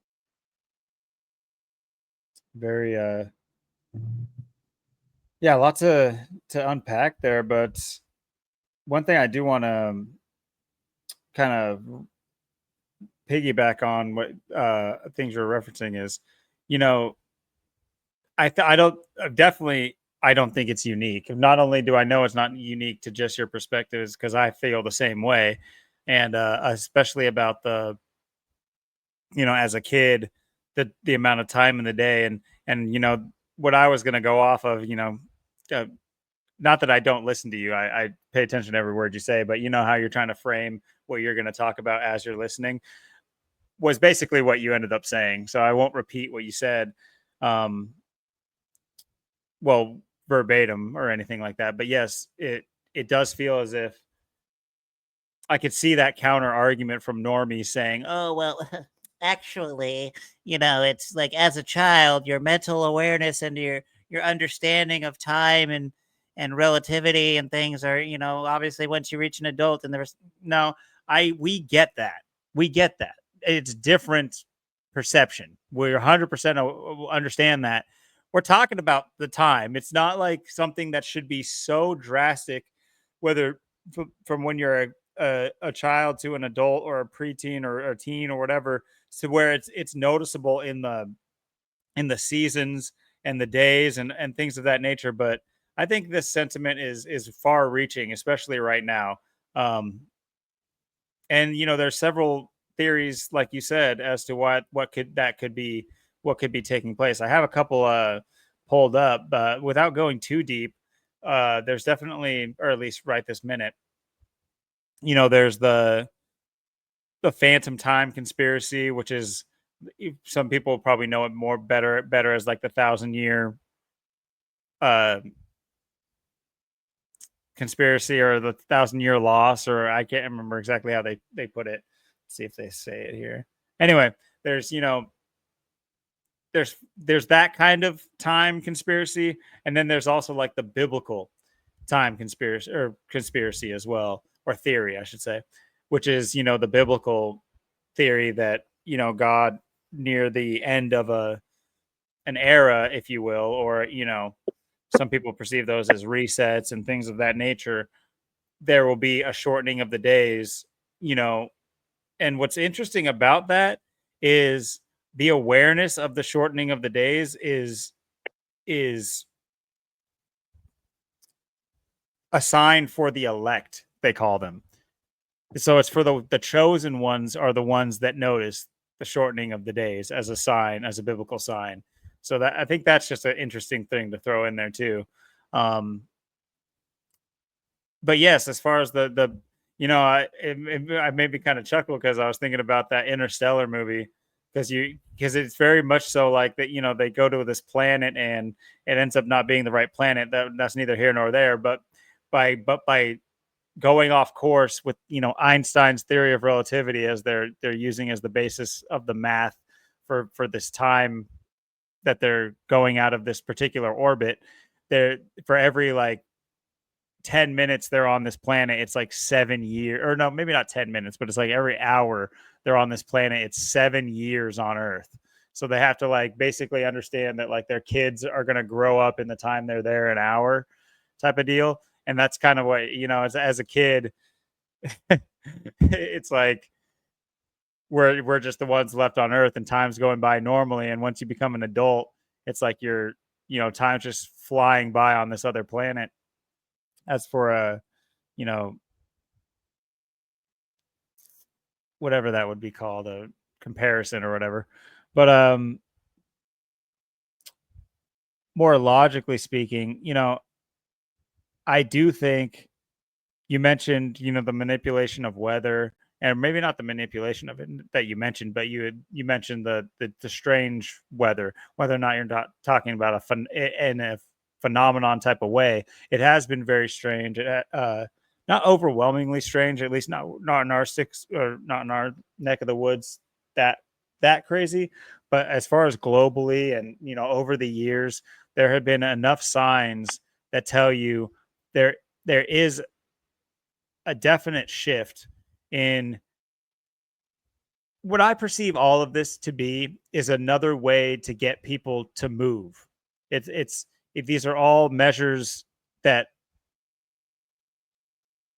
further an agenda to be able to move us into different pens, if you will, almost like herding the cattle. So when I look at like weather manipulation and things of that nature, yeah, there could be, some big winners and big losers if a town floods in a hurricane or a city floods and things of that nature. We can talk about that stuff all we want. That's not really the topic. But as far as why they do it, like the overarching reason, I do tend to lean on the psychological aspect of it, the human, like the indexing. Like I'm big on this indexing thing. I really got to like I've never heard anyone say this, by the way. So it's like, I do feel kind of unique in my take on the indexing. Like our rulers are indexers. They like to index every little thing. Just like if you understand psychology, then you understand that is psychology. When you perform like when you're a psychologist, you're indexing all the things about a person to find out their tics, to find out their behavioral patterns, these things of that nature. Now, if you're a good psychologist, you're not going to use that against them, but that knowledge is there for you to use against them or not. And when you understand that we're being ruled by psychologists, then you understand that they are using that against us. And so I take the topic at hand for that time. I think that there's a formula for how people act when there is endless hours in a day. I think that we've lived that part of our world, that is long gone. That is before we were born. They had longer days. I'm not BSing you. I think they legitimately had longer days, not just like this system of timekeeping and this and that. I'm talking about solar activations, lunar activations. I think they had longer days, and like legitimately. And there's some proof in that with the, you know, on average, you look at like, go ahead and look at a yearbook from, 1960. And I'm not saying this is when they had the longest of the longer days. I'm just saying this is a, look back generations. These people were like 15 with full mustaches and like they were huge men. Hey, what's going on, man? Like you could walk in and buy you could walk into any porn shop anywhere, no one would even question it. You could go and grab a case of beer at the age of 15 nowadays. If you were a 15-year-old from the past, you can go and grab a case of beer, you wouldn't even get carded. Nowadays, I mean, I'm an example. I'd say you're an example of I'm getting further away from being a good example, but for the majority of my, especially my early 30s, I'm in the mid 30s now, but then like the late 20s, I sincerely looked like a 16-year-old when I'd shave and had no hair at all. I looked like a 16-year-old. It wasn't just me who thought that. This isn't like me bragging about anything. I don't consider that a brag anyway, but not to say that youthful appearance isn't. I think that's much better than looking old before you're old. I would rather have longer youthful appearance, but that's a preference. That's not to say it's like cooler or better in my opinion. It just so that's not why I'm saying it. It's just on average I see that. I mean, just look at the average 21-year-old. They look like they're 14. The Yeah. and people will attribute it to style and diets, and I mean, hell, you'll get people attributing it to sunscreen, saying, "Oh, they didn't use sunscreen." It's just like, shut the fuck up. What are you talking about? This guy. Yeah, are you telling me that you're going to have a rise of anti sunscreeners and these are going to have like 11-year-olds with full goatees soon? It's just like, come on. It's like you're not putting that much sunscreen and that much stuff on 10-year-old boys in order for them to be able to grow a mustache. I mean, there's countless. If you want to go back into the annals of history, even relatively recent, like I said, like the 60s and things of that nature, but even go back further, look at the 40s. It's like people will attribute think like the Sinatra era or things of that, or was that the 50s more like it? But anyway, you look at these average people, with their fedoras and their slacks and their, that it's like, yeah, that is a more adult look for that time compared to us for sure. But it's not about the look. It's about the adult body within it. That's what I'm focusing on. And I mean, the average female too. They looked much older. And I mean, for me, it's a lot easier to see it in the males, mainly because of facial hair, but in the females, especially, I mean, and that's not to say that they looked like old. It's just that they looked adult. Whereas the average like 20-year-old girl nowadays looks like a 14-year-old, and to the point where it's kind of creepy. Honestly, it's hard. It's hard sometimes. You'll see it's just like, man, is she cute? I don't want to think she's cute. She looks so young. If me admitting to her being cute is like saying I like a 14-year-old. That's how it feels sometimes. Not that I think about that anymore. I'm just, back when, I was like 20 and I'd see a girl, I'd be like, how the fuck old is she? I mean, she's at the bar drinking, but like, that's not a for sure thing anymore. So I'm just gonna stay away from that. But yeah, there's, I think I won't say empirical evidence, but there's definitely physical evidence. There's, obviously with those with eyes to see and all that fancy mumbo jumbo for the truth community, it's there. I mean, the actuality of time being distorted and manipulated, and whether or not they have the levers are in their control, or at least I'm on the fence on that, whether or not the levers are in their control or these are natural, quote unquote, natural conditions to an earth, to a planet. And there are those who know about it and carry on that in their culture, like I believe we used to. and where like astrotheology comes from.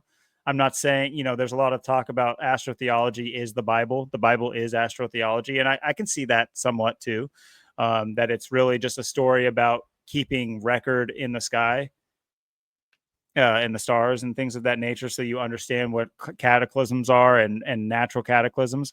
But the I think the overwhelming overarching truth, whether or not it's empirical or not, evidence wise, is that our overlords, the Jesuit order, the Catholic Church, the systems of government put in place to rule over the peasantry and the people, are playing that role.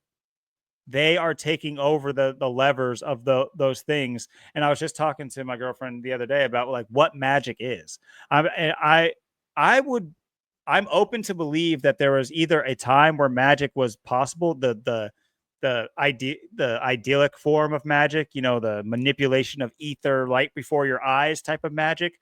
But the magic that's being played to in this day and age is one of action. It's like action magic. It's like owning, it's like putting your mark on something that you're going to have done. And so like think of it in like the rituals done with sports for that matter. Like having someone die right before a sporting event. It's like, oh, it's magic, but no one ever goes into what is that what is the magic? What is it? The magic is the clandestine activity. It is the owning that you are responsible for, that is magic. You to the average person, finding out that the outcome of a sports game was considered by someone dying before, and had that needing to have been done in order for the sports game to go that way. That's the magic, is in making that happen. It doesn't mean that they're, writing it in flesh and then like burning sage and, drinking adrenochrome and whatever. That I'm sure they're doing all that stuff too. But that's just for show. I think the real magic is just the action of doing it. So all that to say, like, that's going to be my new favorite saying. I got to get a shirt that says that or something. But that the manipulation of time is a way of indexing our generation's behavior with shorter time periods. How do we fill our time with less of it? What do we prioritize? And now think about this. Stay with me now. Think of that exact sentence I just said and look back in the 50s. With days that long, look at what they prioritized. A lot more wholesome activity, a lot more family, a lot more. I mean, think about it. When you think you have less time, you're more erratic. You don't value the things as much as you should until you're on your deathbed. That's when it all flashes before you and you think about all those things. But when you think you have less time, you got the FOMO generation, the fear of missing out, that takes over these people, which is a psychological condition that is proven to be a psychological condition. That's how they condition people to join the military and things of that nature. This isn't that episode. I know I keep branching off to different things, but that ties into having less time in the day. How you spend your time when there's less of it is worth indexing to see what humanity considers special, what they consider important and priority. And right now, the priority that we spend on it is doing as much as we possibly can because we think we're the main character. And they're taking full advantage of that. And look at the way the world is now. Everybody's on, with their phone walking around like this because they think they're the next guy. They're the next one. The chance for them to be the next one is right there. And if they don't take this opportunity to be the next thing, they're going to miss out because there's not enough time.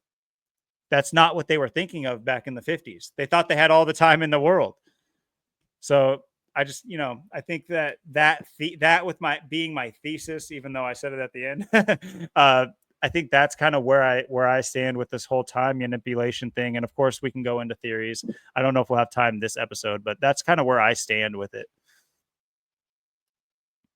Yeah. And it's like, It's weird too because if you look back at like you said, like yearbooks, stuff like that, like if you look back at like the 90s to early 2000s and you like looked at like my elementary school pictures and you looked at like the kids, I mean you would have thought you were looking back at like 100 years ago. I mean you'd have thought that was like like Great I point. came over on the Mayflower or something, and then it's like, no, that was like just like 25 years ago. It's like, or that was just 20 some years ago. It's like, wow, it was only that long and people have changed that much. It's like, and then the way it's like I said, how it used to feel like, when you did stuff you could do so much more, and you had so like, it's kind of like when it's like when I get high or I smoke weed, it's like,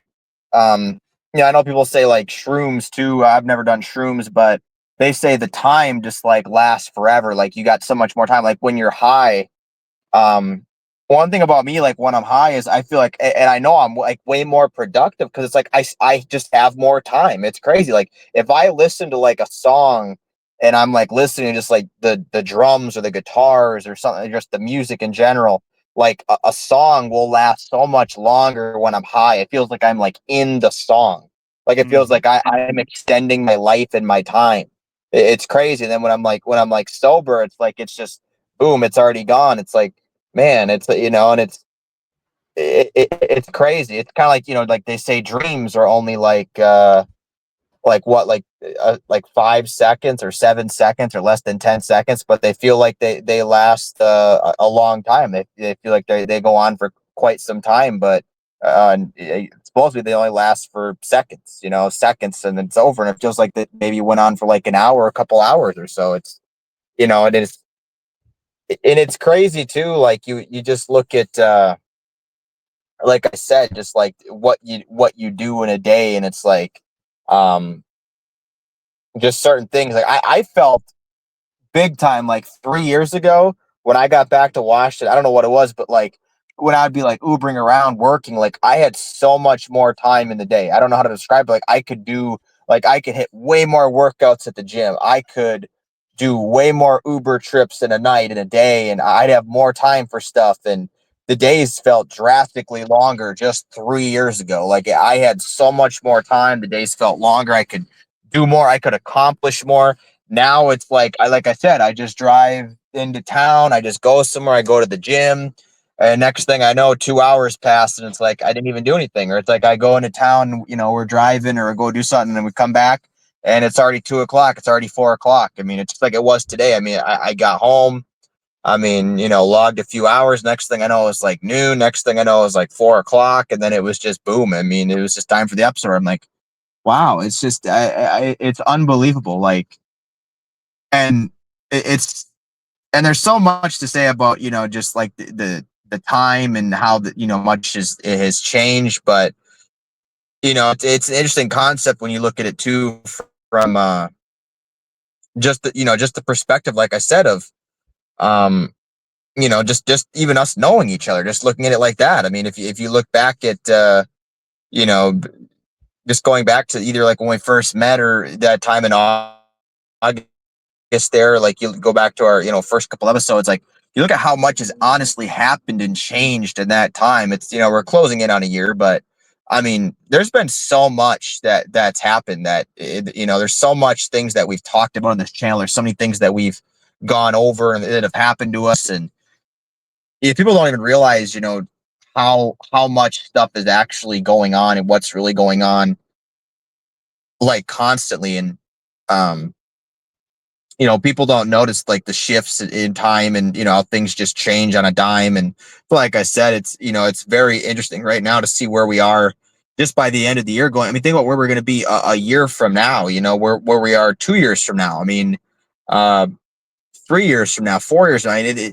Because the time, it doesn't just add, it multiplies. It's like technology. It just multiplies. I mean, it's crazy. I mean, um and it's like, I mean, people that lived, back at, said people would die in their teens and their 20s, and like 30, that 30 was like living to like 90 or 100, like you were super old, you were getting ready to die at 30, you were on your deathbed at that point.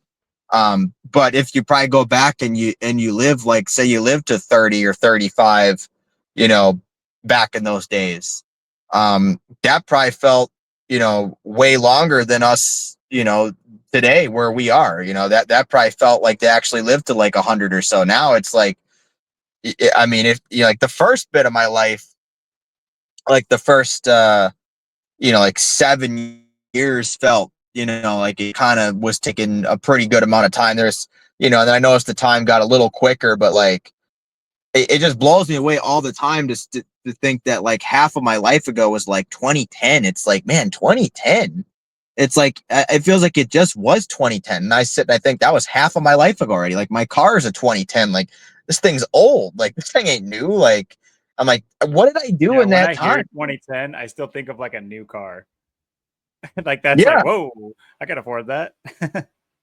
Right, like how expensive that is, but how old that is. Like that's how I am too. Like I just got this car 3 years ago. My other one got stolen. It's like, yeah, it was 2022. I'm buying a 2010. It's like, okay, that was 12 years ago. Well, now 3 more years have passed. That's 15. Now it's a decade and a half ago already. Now that was half of my life ago. That was 50% of my life ago. It's like, what? It's like, what did I do with the 50%? Like that first 50, that felt like it took quite a bit of time. So like that first quarter of it, that felt pretty long, but then after that, it just, especially the second half, it's just like, wow. And then especially lately, like especially since COVID in 2020, I mean, time has definitely been getting faster. And like I said, the last 2022 felt way longer than 2023, 2024, and this year has just been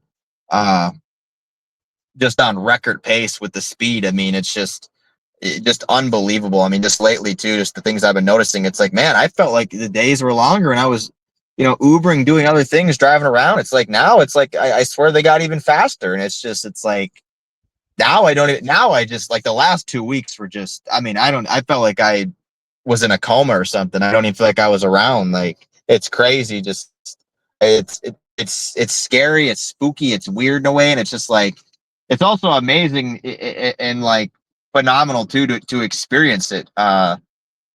Just and you don't know like how much time you have, and so many people live their life and they want to say, oh well, you're young or you look young or whatever, but it may be maybe the reason we look as young as we do, maybe the time is surpassing uh us even in that way, and that's why we still look young, because really the years and time have gone by, but it's like we're like somehow living in a world where the power or the magic, if you will, our aura stays young, because we don't really feel like it's been that long. Like that's just the thing. Like we don't feel like we're that old, like that much time has passed, so that we don't really reflect that. We don't look that way, but yet you look at my driver's license and you go, oh, this guy's in his fucking 30s. It looks like he's like 15. We can't even let him in the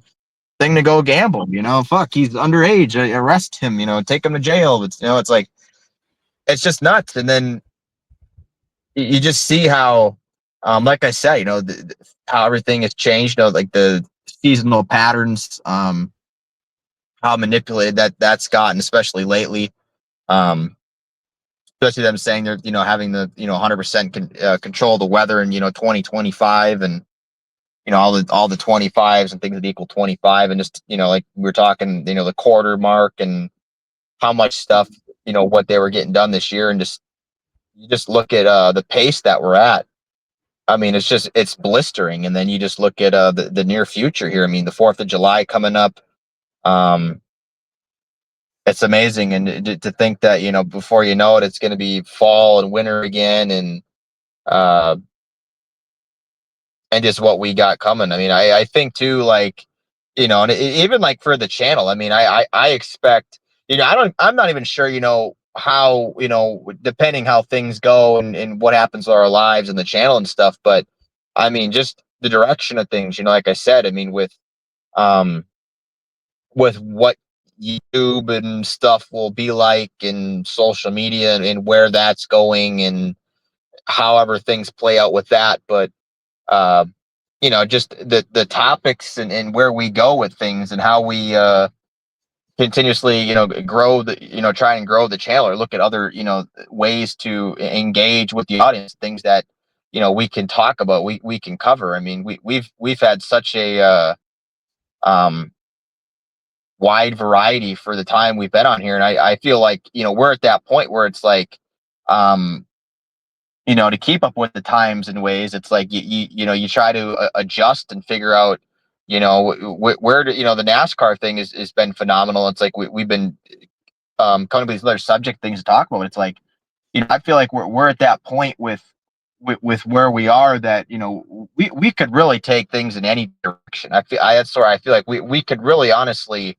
do anything um at this point, to try and because there's so many ways. I mean, you don't have to talk about gematria or the Jesuits or anything. I mean, there's so many areas, because we've been around so long, and we have so much information, and there's just so few people that are on our level, that I feel like the ball is in our court, and we have unlimited potential, is how I feel. No matter what happens, I feel like we have unlimited, unmatched potential. I mean, for I mean, it's hard to compete with the algorithm and stuff, because I know, like, when we first started, it was things were still way different, because that was almost a year ago already. I mean, it was still to the point where it was like kind of people were around. Now I'm not even sure, like, who or what's even around, or if it's just mainly bots, or is it AI, or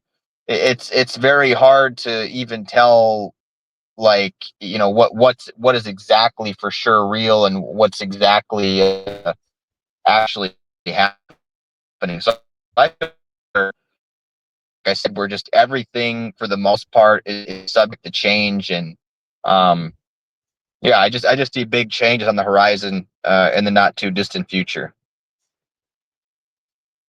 Yeah, hard not to anticipate change in this atmosphere, if you will.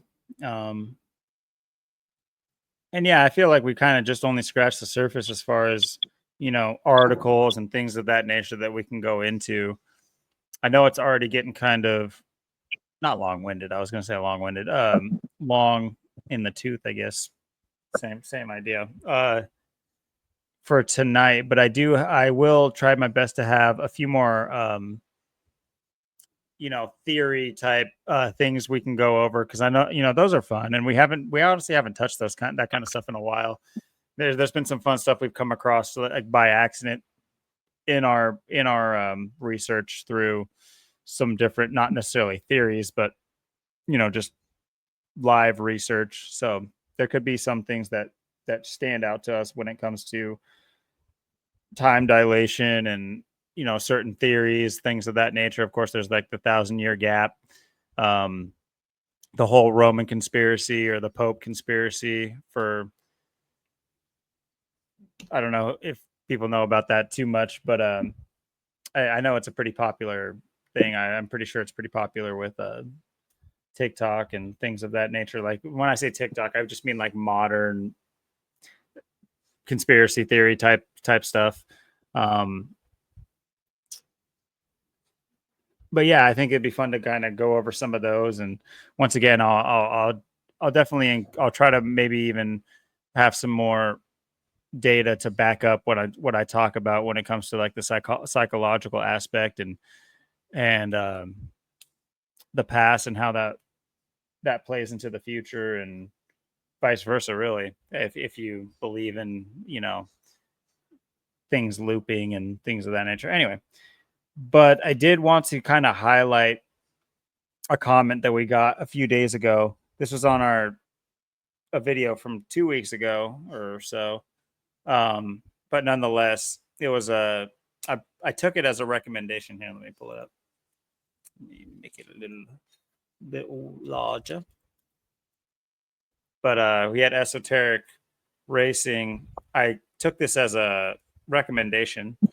Um, because at the end of our videos, which this is also a great sign that he made it long enough to in the video to hear us call to have people recommend things. But this is what's interesting is he brought up gang stalking. This is something we've talked about earlier in our channel. I don't know what episodes exactly, and we didn't go super in depth, but I know one episode for sure we talked about it relatively in depth, what that entails, and I think it was more on the what we did. I don't think we used the term gang stalking, but we used the like targeted individual type of thing. And there is Electronic harassment, yeah.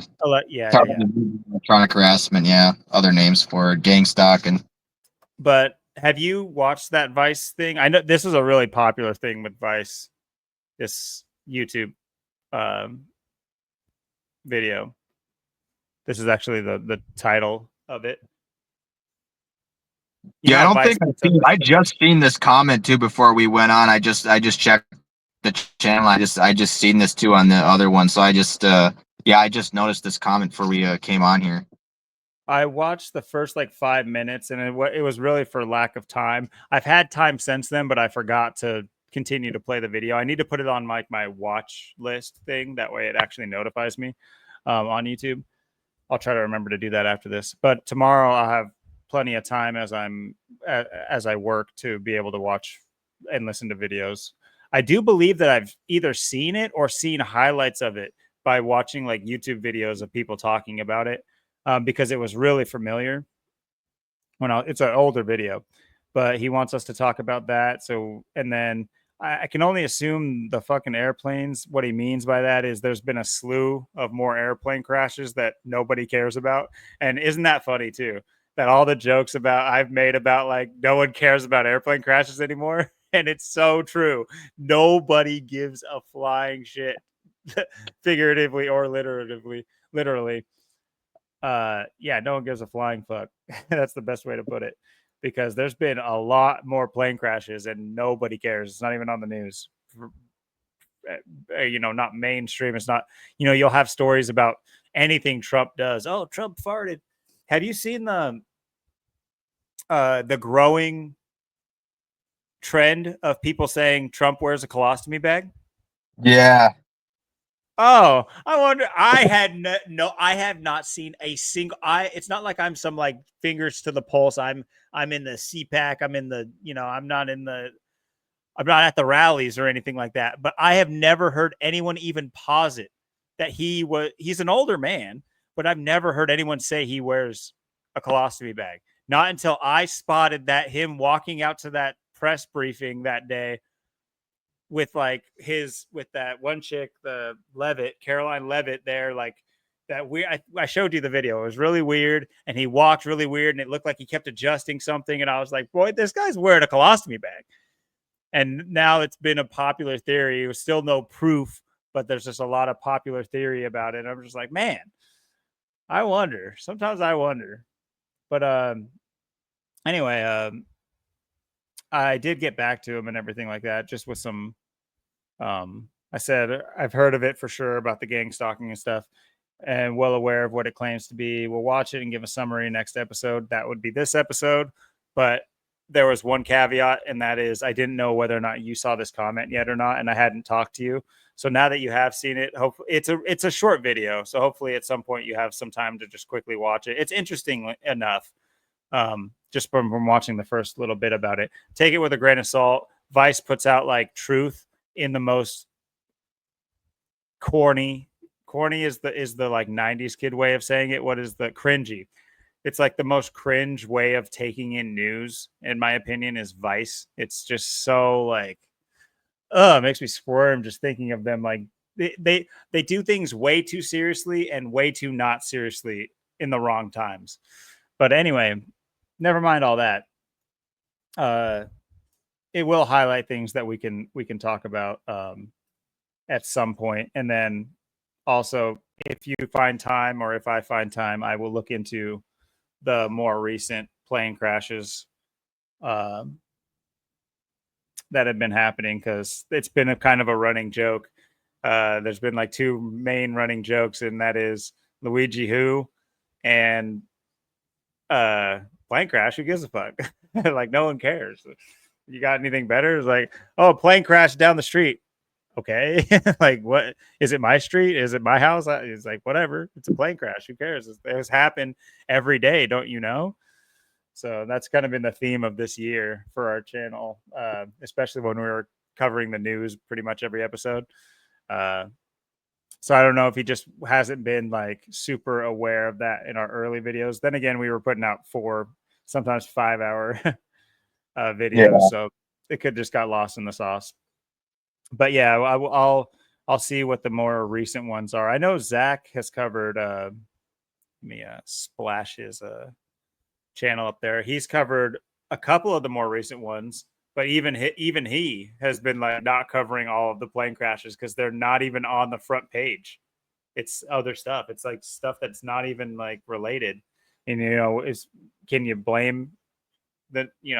Look at, it's been Israel, it's been Mexico, it's been all these other things taking the front. Like, is Ukraine and Russia still doing that one thing? Who knows? It's like, I don't know. Well, if you've seen just before we started here tonight, it was I seen on YouTube. There was a video I was watching for a little bit. It popped up in my feed. And it was going on in Coeur d'Alene, Idaho. That someone started wildfires, and then the firefighters went to put them out, and they like were getting shot at. Now like Coeur d'Alene's like got a big scene going on. Not far from us in Idaho there, so not too far away. Shit. Yeah, this was like 3:00. I was like on my phone. All of a sudden this popped up like news. It was on the news. Or some news channel. I was like looking at it. I'm like, huh, what's this? I guess Spokane's kind of getting involved too, sending chopper looking for people or whatever, but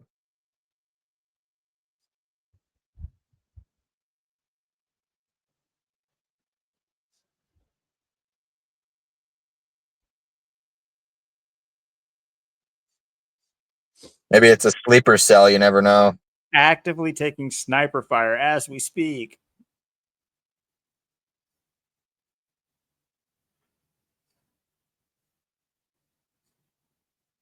Sleeper cell for the 4th of July. Yeah, this popped up just hours ago. We are prepared to neutralize the suspect as quickly as possible. And then all of a sudden they confirm that 2 of its members were killed and their bodies. What?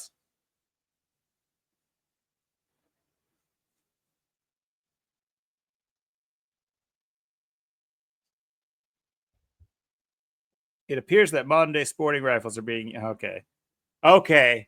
Guys. What do they say when they want to take our guns? What is the gun? What is the gun they want to take? It is the AI-15. Right, exactly. What does a story like this do? But what what is their backup? We don't care about your single shot. We don't care about your side loading rifles. Those aren't the ones those are for hunting. Well, what does a story like this do? It appears modern day sporting rifles are being used. Oh, is that what they're coming for next? Now you can't have your hunting rifle. What are the bans they're going to put on that? Oh, you can't have a rifle that can shoot farther than 200 feet or like 100 feet. Oh, meanwhile, you got SWAT teams that can shoot you from the town over. Yeah, this isn't looking good, guys. I mean, just this whole story is just like, there's not a name. There's no names coming out. There's nothing. Oh, yeah, we're going up there and man, we're getting shot at. Oh, yeah. Also, 2 of our guys are dead. Oh, yeah. And there was a guy died when we got there. And yeah. And there's a fire going on. And we're taking active fire right now. You got the fire too. So now, the fire aspect. Yeah, you can't have a fire because the burn ban and the fires and people are like, everything's on fire. So you can't burn. You can't have a burn ban. You can't have a gun. You could be. You could have been involved in this. We've seen you out in the woods with a gun. This is now everyone. This is gonna turn it all. And notice, look at the location too. I mean, it's right It's in Idaho, northern Idaho, Coeur d'Alene, right? Spokane, Washington's right there. It's not far from us. I mean, just look at the area they're doing it in. So it's very interesting. This is going on right now. Brad Little bitch.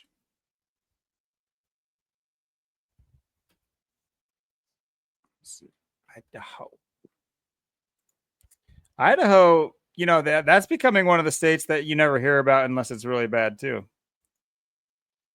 Yeah, they've been having like earthquakes lately too. Yeah, there was like the murders as well. Those like, it became a whole Netflix thing. It became, it was like a nationwide story. Colorado is another one of those states where you never hear anything, any news comes out of there. It's always heinous. Detroit, stuff like that. You never hear about anything good. Let's see what Brad Little's all about.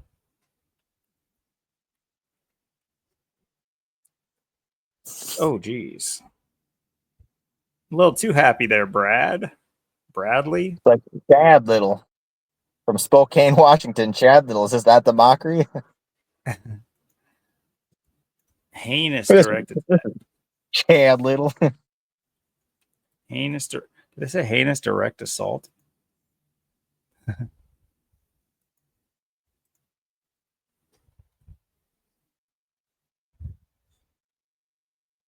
What 81 ritual. Yeah, that's true. This Coeur d'Alene.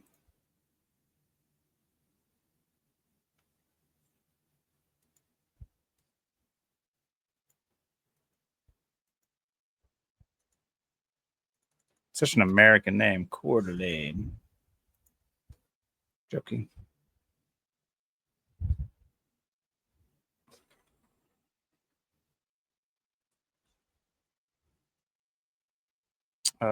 What is that? Gun control.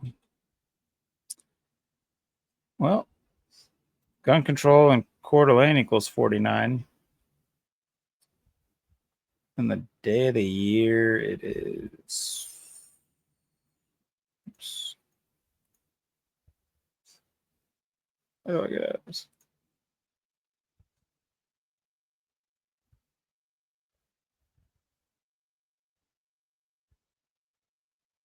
What the hell? Oh.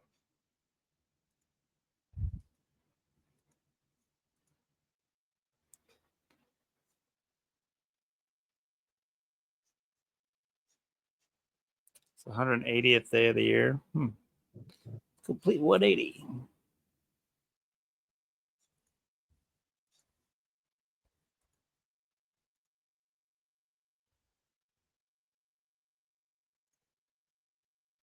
Bradley J. Little.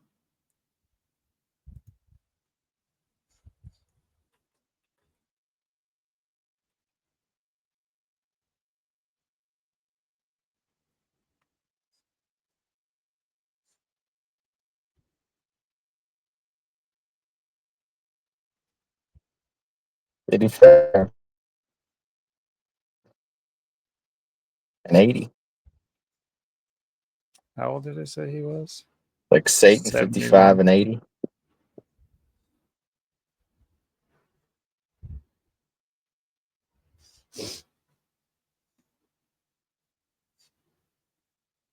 He's a 33rd governor.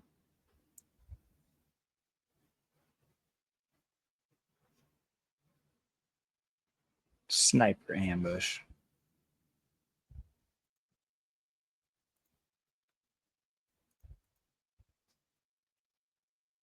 Sniper 81.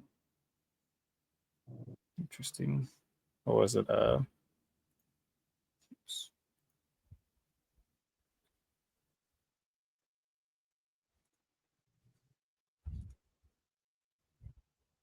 Heinous direct assault equals 81.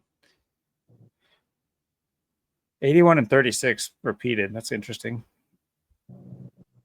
Yeah. Oh yeah, what's wildfire? I should know this. We've covered so many. 49, like gun control in Coeur d'Alene.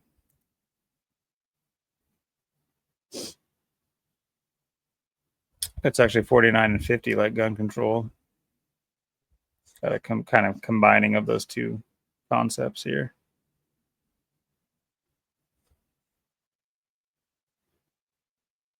You got to wonder if they'll do it. There'll be one more dead. They said they came upon a dead guy, and then two more died. And then if they kill this suspect, right, that'll be 4. Yep.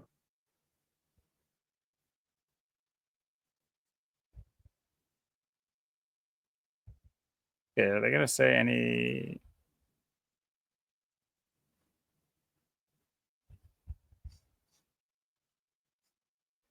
names?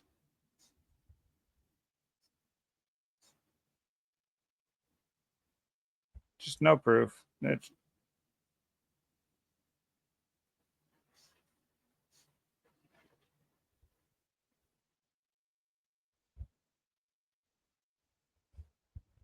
why not asking the Idahoans to en masse just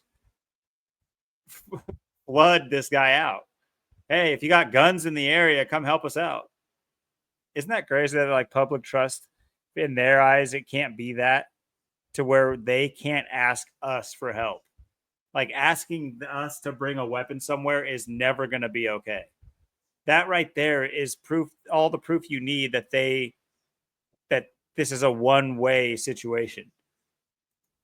Would you ever want an armed man just parading into, like, say, your birthday party for your child? But a situation could arise that allowed an armed man to just come parading in with a badge into your, whether you want it or not.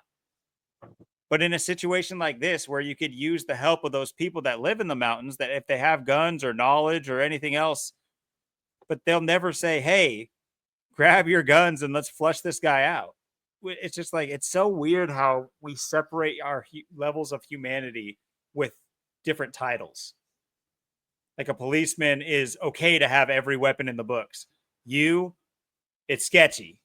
If you see a guy walking down the street like Trey with the AR strapped to his chest, it's like, whoa, whoa. You know what I mean? It's like perception is just so weird. It's like, what? Yeah. If Trey walks into a bank, I think he understands the perception changes, right? But just being outside, out and about where you should and can be, that there shouldn't be the perception of of negativity. We all know what, I don't know. I think that, I guess it can be multifaceted. We're not really in the gun control argument today, but just that story it's still developing. So we'll see what that turns into, whether or not I might make a post about it or not. It is interesting. It Yeah, it's seemed not like far bullshit to away. me. It's only yeah, just right outside the state, just right across the state line into Idaho there. Yeah, I'd go through that's I've been through there how many times. I mean, that's just the thing. I mean, now, you see it's kind of a double whammy because, you got the fire aspect, and then uh, with the forest fires, that type of deal. Then you got, the gun aspect and the gun control aspect. And then, whatever they want to turn this into, did they want to turn this into a terrorist, or was this just story about just, wanting, how do you want to blow up? It's just like they could run this any way they want. They could say this was a sleeper cell. They could say this is some crazy guys. Well, you can't have guns, and or they could jump on the fire ban, so you can't have fires. And all these wildfires start popping off, and people are not going to know if all these wildfires are popping off. People are going to get shot. It's a way to draw things in. It's a perfect place to do it. Coeur d'Alene, Idaho. Right up between Washington and Montana there, right center's only, that 70, some miles split there from I was just going to mention that Idaho is one of the weirdest states. You don't hear about Idaho a lot, but it's truly one of the weirdest states because, like, the top half of the state, it's like, look at this. like we have towns bigger than this gap, but it literally separates 2 states. It's a sandwiching of 3. Like, look at this whole like area here. It's like so Yeah, it's got small. Yellowstone too. Yellowstone and Wyoming, Montana, Idaho. Yeah. Oh, I didn't bring it up. Whoops. Sorry, my bad, guys. There we go. Yeah, I mean, obviously, I think people understand about it, but it really is weird when you live this next. It's like, why is it not just like Montana, or like why isn't it not just like absorbed by Washington right here and absorbed by Oregon, and then you just look over and it's just Wyoming, perfect square. It's like, what? What? We're doing perfect squares? Who decided that? Look at this weird thing. Oh yeah, we'll do some perfect squares in here. Perfect square, perfect square, perfect square. Oklahoma just does a sideways Idaho. What the hell are we doing? Yeah, think about that line right there, like I always talk about, from Washington, Montana. That's 1,000 miles. You got weed that's legal, and then for 70 miles, like 70 some miles, weed's illegal. So how many people get caught in that trap right there and have to go to jail or prison or have to pay fines because of a fucking 70-mile gap? Or maybe that gun wasn't legal in Washington, but it was in Idaho, and in Montana it wasn't, Wyoming it wasn't, but, or, you know, the gun laws changed right in that area. All the law changes right there. I mean, this is a perfect place to put this, which is why I bring this up. And it, like I said, it's only like 14 miles out of Washington State. So that's a good point. Yeah. So yeah, we'll look I to think see they what said there were choppers coming out of Spokane, like looking for the guy or looking for the person too. So this could get other states involved. This might turn an epidemic. Maybe interesting to see where the story goes. And interestingly enough, too, you saw the kind of call to evacuate the citizenry off the mountain during a wildfire. That's not part of anything. They've never done that before. That, you know, there's no wildfires on the books where they just, you know, randomly force everybody out and then the whole mountainside burns or the whole city burns, and you know, there's no one left to question what happened or things of that. You know, people faced with disciplinary action if they were to try to stay in their own home, which would be their own choice to do. Um, you saw that kind of language during that, just in that small article I was reading. I didn't read it out loud, but you can go look for yourself. They're looking for people to evacuate off the mountaintop, not for people to help flush this guy out to bring an end to it quicker.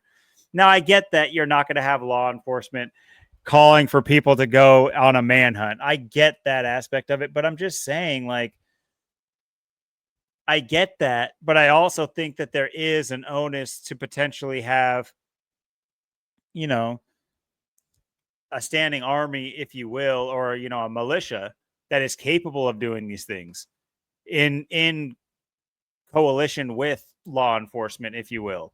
I think those things should be separate. Honestly, I have my own ideas about things.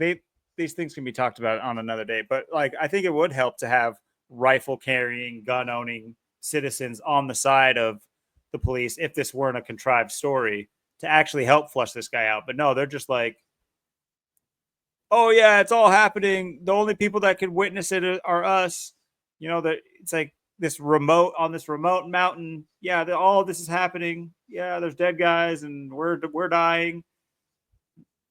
I didn't see any pictures, but yeah, you never will.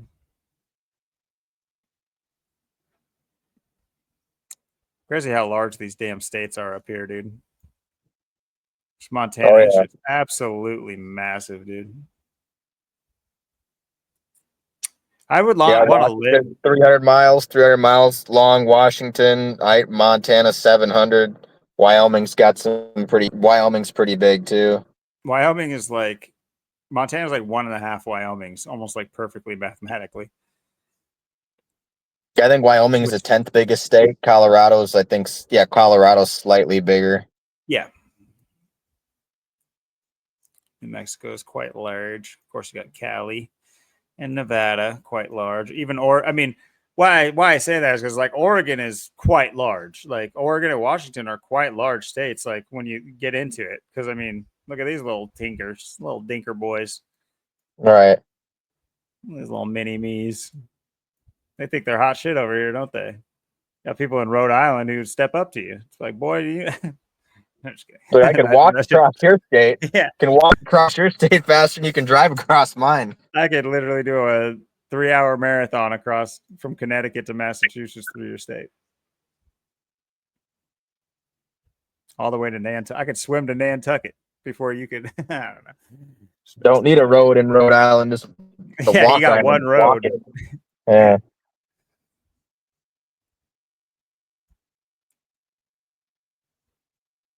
But yeah, so that's developing. So good on you to bring that up. That's interesting for me, especially the only news I've seen in Idaho that hasn't been negative has been I think I mentioned it once before, is the potential that Oregon is part of Oregon. I think also part of Washington is absorbed by Idaho, and so that gap would be a little wider.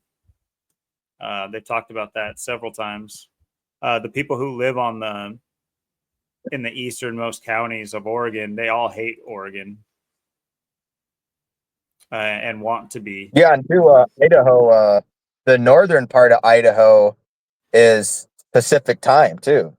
So if you're up in you cross like into Idaho from Montana, you're not in mountain time anymore. You're in Pacific time. But if you're in the southern part of Idaho,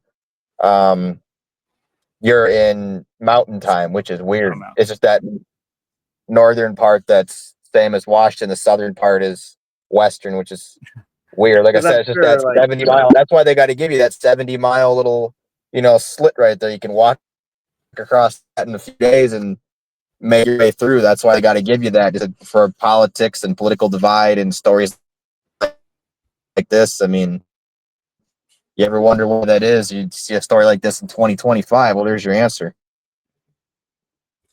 Yeah, state lines are arbitrary to the average human, but to the average politician and controller, they're these are parts of the levers that they use. These are, I mean, just you covered it even just briefly, but succinctly enough, just with the whole 70 miles of a trap. It's just a trap.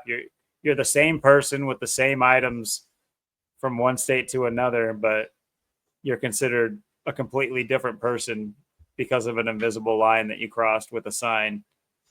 It's in the same, you're in the country, you're in the same country that you're in, but you're not. It's fucking crazy. The things we allow them to do to us and put us into these brackets and things of that nature. But hopefully we can find a way to break free one of these days. But well, we definitely appreciate you guys hanging with us, and as per usual with the ends of our episodes, we do like to make it kind of a call to action for not just getting involved with our channel, but doing anything you can to put yourself out there. And if that manifests into getting in touch with us, maybe even coming onto our channel, it's not like we're sitting here grifting, wanting this to grow so we can make a bunch of money and do anything else like that. This is truly grassroots at its purest form, because there's zero backing other than me and Austin's willpower behind this channel and the topics we cover and the takes that we have. And we'd love to add to that, and in that same vein. So if you guys want to get a hold of us, we of course have our email scrolling at the bottom of the screen throughout our whole episode. You can pause it if you need, but you could also just drop it in the comment section. Oops. And we respond to every comment. We read every comment. Usually there's not that many, so it's not too hard. But more people get involved, it not only motivates us when we see people, I guess, I can't think of the word, but getting involved with our movement, if you will. But I think it's like not codependency, but not dependency, but it's like it works for both parties involved. If we can help draw you out of your shell, if you're in one, and if you can help further drive us forward. It's a God, it was just on the tip of my tongue. It's like a shark and a guppy. What do they have? That symbiotic relationship. There you go. So yeah, and I'm not saying who the shark and who the guppy is. We all know I'm the shark. No, I'm just kidding. So yeah, definitely hit us up. Make yourself known in whatever way you feel necessary. If that means you start your own channel and tell us you have a channel, we'll subscribe to your channel. We'll hit you up, and whatever has to happen in order for people to stir. We need people to stir. Right now we have almost perfect, like, pearlescent lake water. There's not even like a skipper going across it making any kind of ripples. We need to start stirring this bitch up. We need some action. So yeah, get involved, and I'll let you have the last word, and then we'll close this bad boy down. Yeah, and for people, it's like I said, yeah, I love bouncing my ideas off other people's ideas, and my thoughts and ideas, and your thoughts and ideas, and other people's. It's like I love bouncing that back and forth and seeing what other people about things, and and it doesn't have to be, it could be about anything. It's a thing. I mean, it could be about the future, or you know even getting money or starting businesses, or just ways to go outside the box and be authentic. Just be different, or have anything. That's what I mean. I mean, the time, times that are changing, times are uncertain, and yeah, we're coming to a point where who you don't really know what the future of YouTube and social media and these things really look like, and um, the censorship is really cracking down, and it's hard to even know how much stuff on here is real, and the views, and if it's real people or bots, or what we're really even dealing with or up against. So yeah, it's always it's good to have people not only that